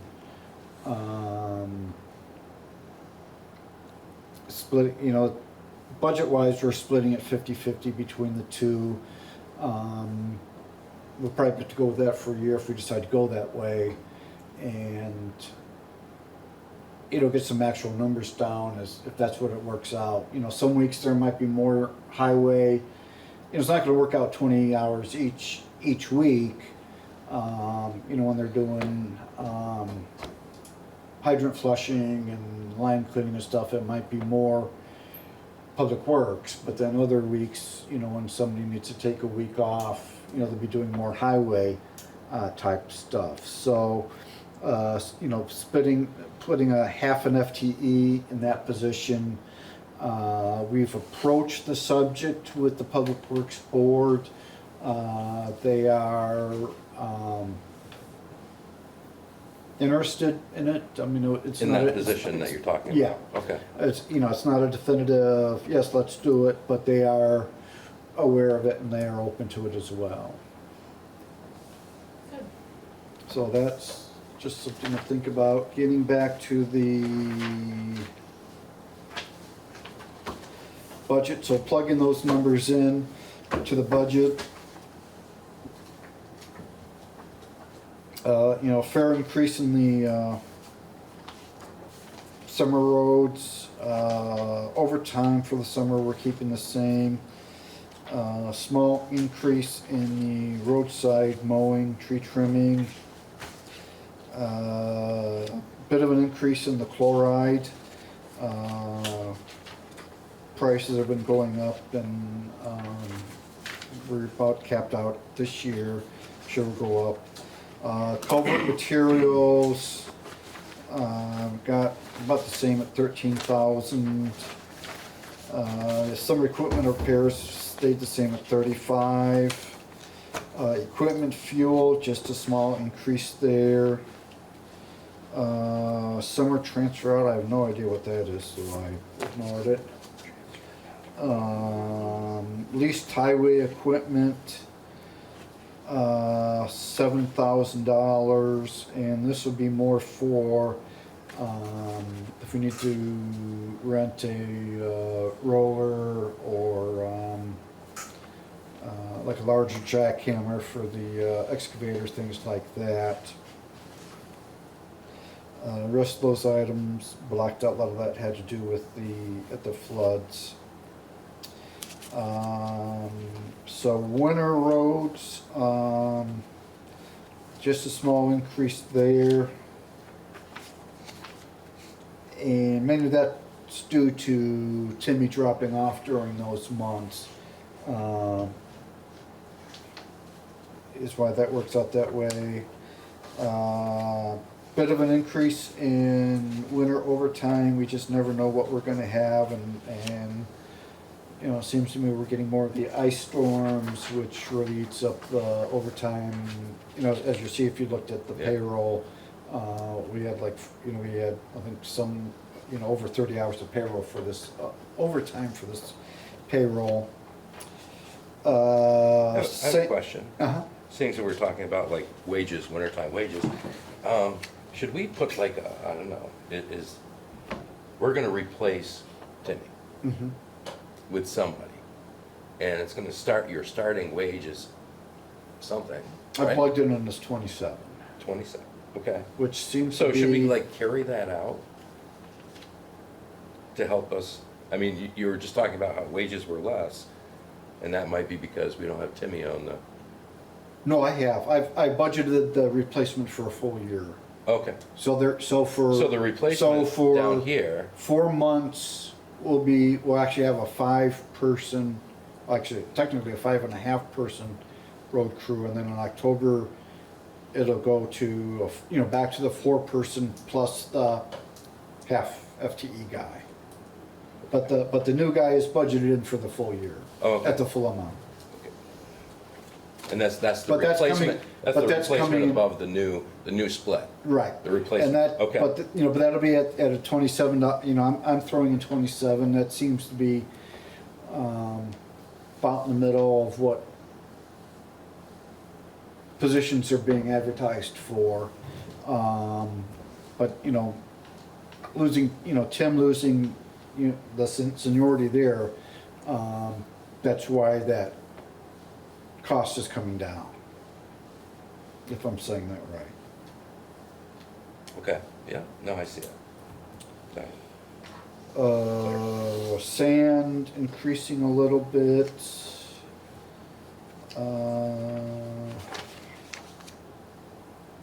Salt increasing a little bit for equipment repairs, and also for equipment fuel. I mean, who knows what fuel prices It's always a tough are we one. gonna do? So then on the next section for asphalt marking and sealing, I have $260,000 in there, and that will be for our Pine Hill Drive that we've been putting off for several years, and also part of Payne Turnpike North from the city line up towards Addison Road, maybe even further, which is been identified as the worst section of paved roads. Keep in mind, you know, the options tax, you know, that's one of the things that will offset. Gravel increasing a little bit, bridge maintenance increasing a fair amount. The work needs to be done on the Coxbrook decking, and then also make sure we, you know, the bridge inspection reports, you know, that Martin Kelly and his group did, they were just done this summer, so looking at the results of that, I don't see anything drastically out of line, but at a minimum, you know, set money aside each year for that. And then if it makes sense to go ahead and work on some of those repairs to keep things from getting worse, like we tend to do with a lot of our other bridges. When you say Coxbrook, you mean Glennis Road? Yeah. Yeah, that's just a wooden deck. Right, right. I'm trying to think, when the last time that was done, it was... Tim said it's been a while, I don't remember if you told me. Yeah, it was Kate did the road crew did it. So we're looking over 10 years and approaching probably 12 years. Long over I'd 10 say years. 14 Yeah. plus. Yeah. So for a wood deck, I suppose that's not Not bad. Road signs, level funding, and level funding guardrails at 10,000. The workers, the next items, we don't really have a lot of numbers in there. Take it to the bottom, the permits and erosion control and all that baloney stuff. I don't know if you saw the article about Berrytown and their stormwater permits. Garage maintenance utilities, here gonna small increase, level funded, energy improvement. Trash removal, small increase in street lights and traffic lights. And miscellaneous and uniforms keeping the same. And then down under capital budget, 300,000 for a new truck.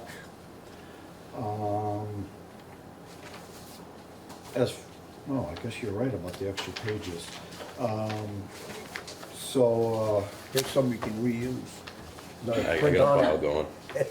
Not a print on it. It was snowing these days, so, It's the Excel spreadsheet that thinks there's another, yeah. more column. Here's one more. We have Mark on it. bought the last several trucks from formerly Clark's, which is now Allegiance. And not getting the service out of them that we feel we should be getting after spending as much of money as we do on these trucks. So looking to go to Western Star and Charlie Bois. Oh, Charlie Boys? Somebody calls it Charlie Bois. Not calling anybody out on that, Cali, but.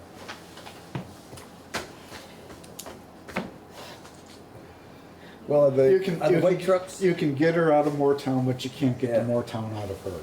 so are the trucks are comparable? Correct.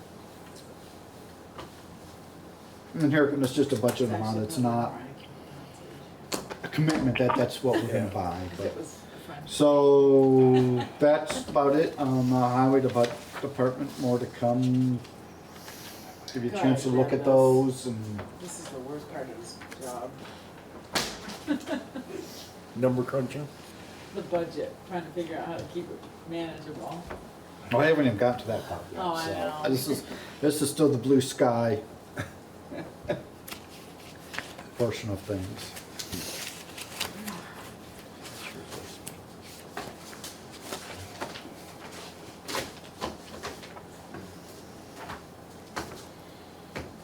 So when you were talking about the trucks, that was about the purchase of or just the maintenance of the trucks?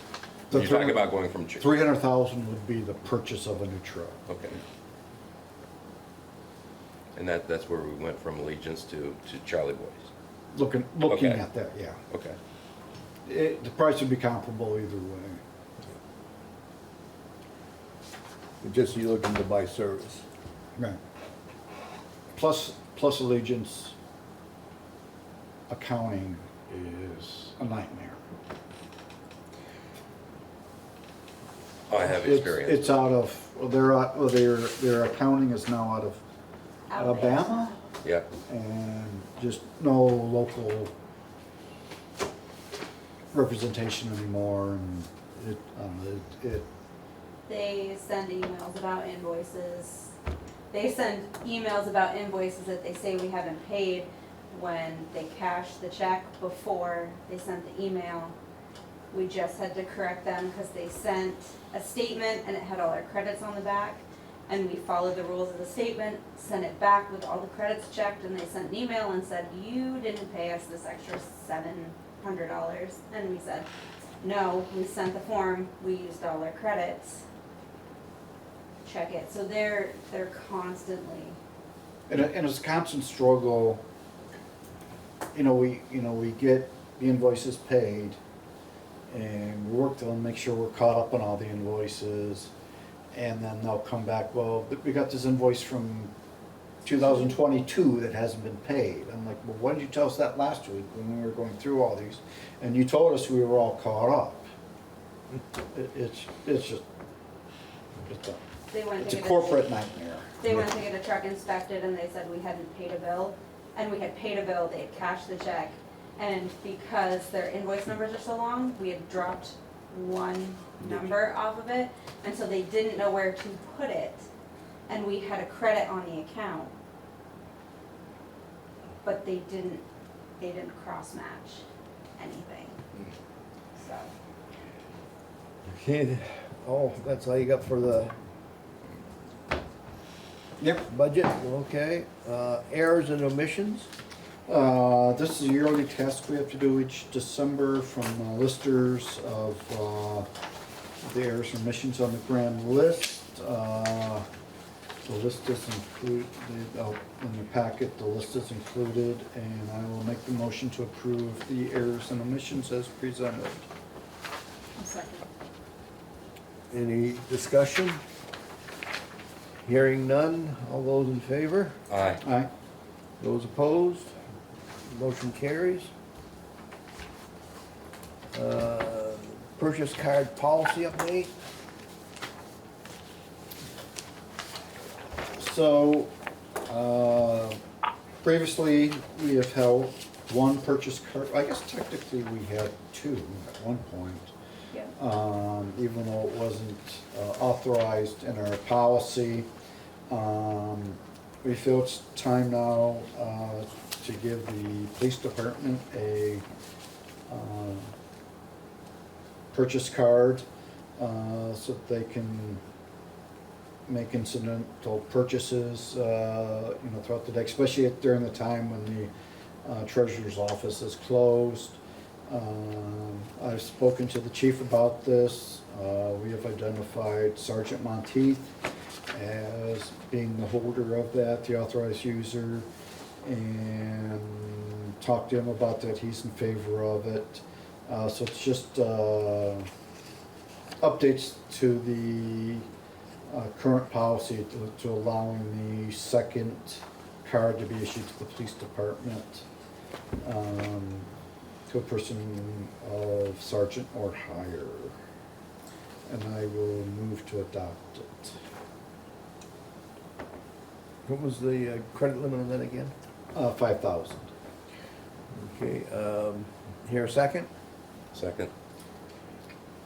Okay, any further discussion? So the card doesn't come in anyone's name?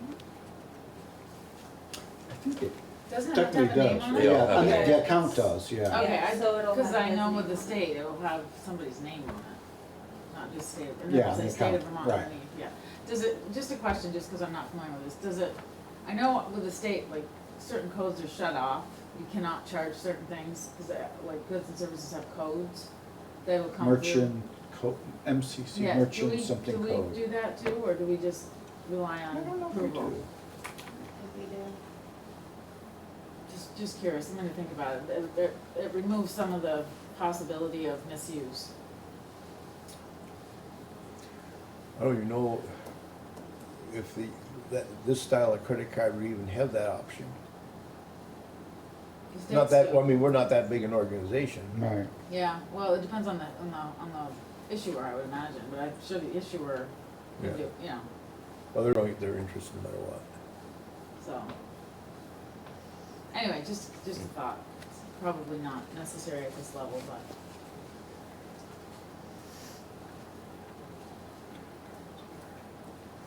Okay, any other comments? All those in favor? Aye. Motion carries. Pepin Purchase and Sales Agreement, Conservation Commission. So this is technically Perrin. It may look like Pepin on the agenda, but it's technically Perrin. This is the one that the Conservation Commission came to us a couple weeks ago on the top of, with the land trust on top of Irish Hill. So the purchase and sales agreement has been finalized and reviewed by all involved, including our attorney. The only thing that our attorney asked to be added was on about the middle of the second page, getting back to that charter provision again, that the town needs to have voter approval to buy, sell, lease, sublet any land. So section 8C under contingencies, voter approval. Pursuant to the Berlin Town Charter at VSA Title 24, Chapter 105, 32B, the purchase of the property by the town shall be contingent on approval by a vote of a majority of voters present and voting at a duly warned public meeting. So with that, I will make the motion to approve the purchase and sale contract. I'll second. Can I ask a And clarification actually, question? I just need to, and authorize the chair of the select board to sign. Second. Is this, we commit 10,000? Is that what we committed? 1,000, I thought. Is it on, It says 1,000, I guess, at the bottom. Is that what we're that's looking just a at? deposit. Yeah. Total purchase is But I 94,500. think wasn't the land trust, I think we only had to contribute 10,000. The land trust pays the rest. Is that what I recall? There's a chunk, and I don't know what that Correct. is. Okay.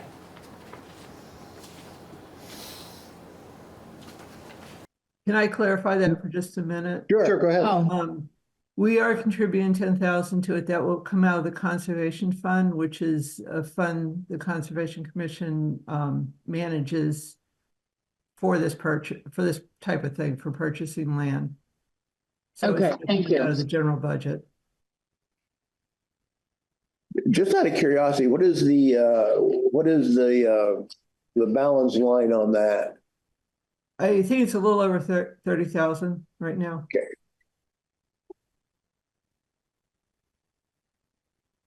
Any other? Cynthia, anything you want to add, or?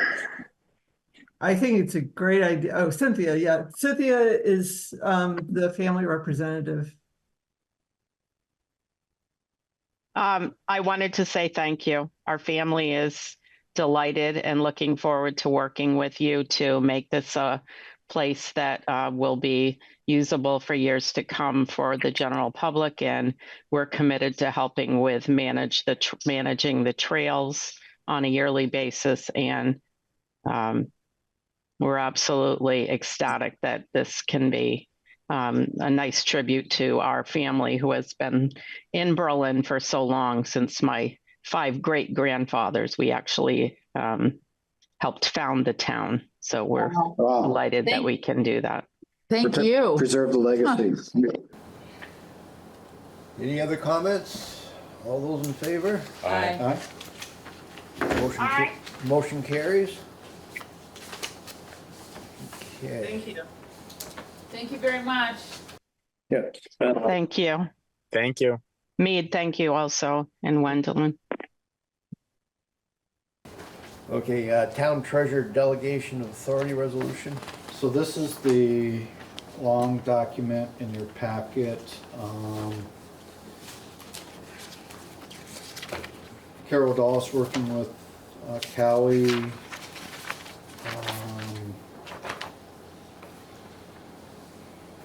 Why don't you explain it? It's your document.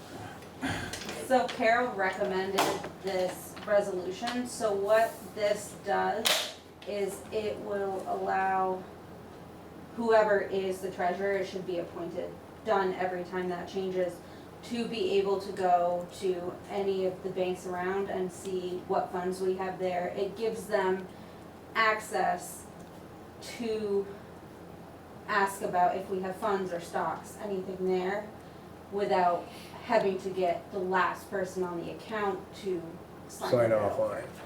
And the one piece that we added in there as well was for vendors, because I know Diane had struggled in the past with different vendors getting things switched over, figuring out who it was.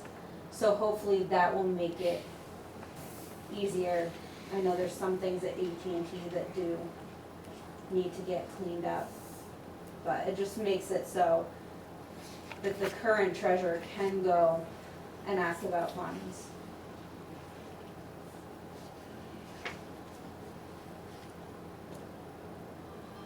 I move to approve the resolution financial authorization of Callie Streeter, Town of Berlin Treasurer.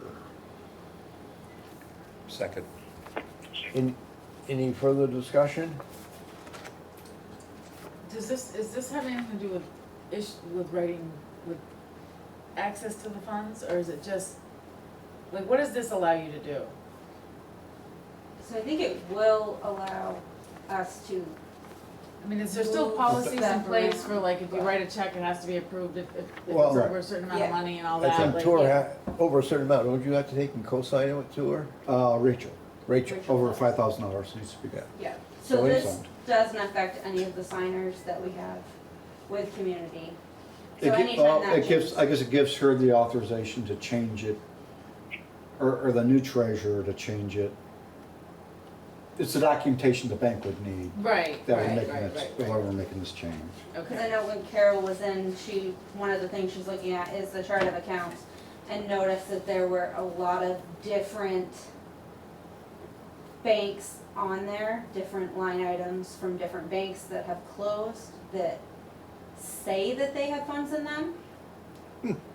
But, Yeah, okay. and it could be in an account at community, you know, where are these Yeah, okay. funds? I think we do have funds over, not at North Country, but there's a bank over in that area that I know Diane had said when we had talked about it, that she had struggled to get on that account.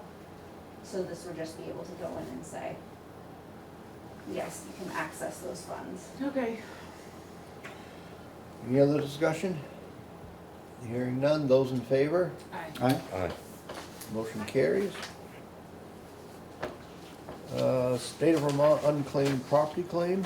So this is good news for us. We got money coming. Woo. You know, as part of the discussion that Callie just mentioned, you know, not knowing if we have money out there at other places that we don't know about.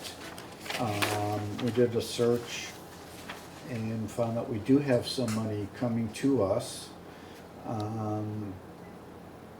Just about $600. But this is the process we have to follow with the state to file the claim.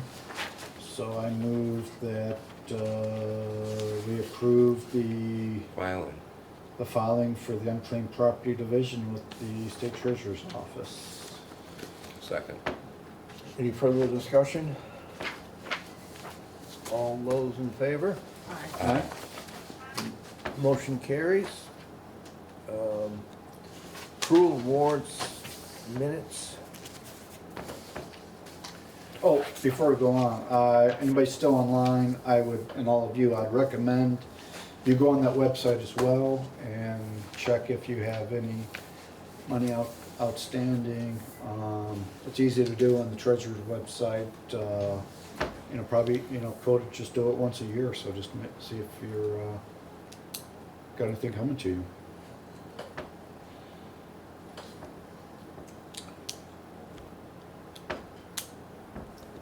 My turn? Yep. All right.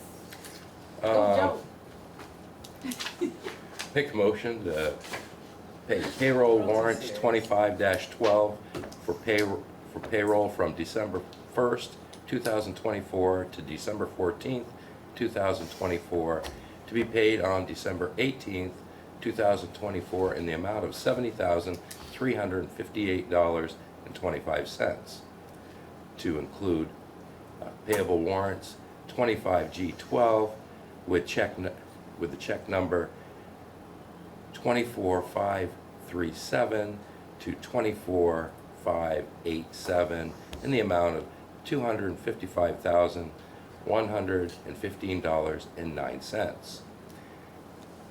And the journal entries for November. Here a second. Second. Any further discussion? All those in favor? Aye. Aye. Any, motion carries? Any minutes? We do not have any minutes at this point. Okay. Round table, Joe? I'm good. Flo? Not tonight, but thank you. Thank you, Brad, not tonight. Faded out there for a second. Tour? Yes, the new Mexican restaurant in the old Panera building has opened up last week. I sampled the wares there yesterday and it was incredible. So welcome addition to the town. I looked them up and I saw that, there was only 10 reviews, but they were all 5 stars. Okay. Anything, Carla? Do we have executive session tonight? We do. Okay. I move to find that premature general public knowledge would clearly place the select board at a substantial disadvantage regarding legal items. I'll second. Any discussion? All those in favor? Aye. Aye. I move to enter into executive session under 1 VSA 313A1 capital F for attorney-client privilege communications. Your second? Second. Any discussion? All those in favor? Aye. Aye. Aye. Anything else, Tor? No, We are and now- no No action. Expected. Okay, we are now in executive session.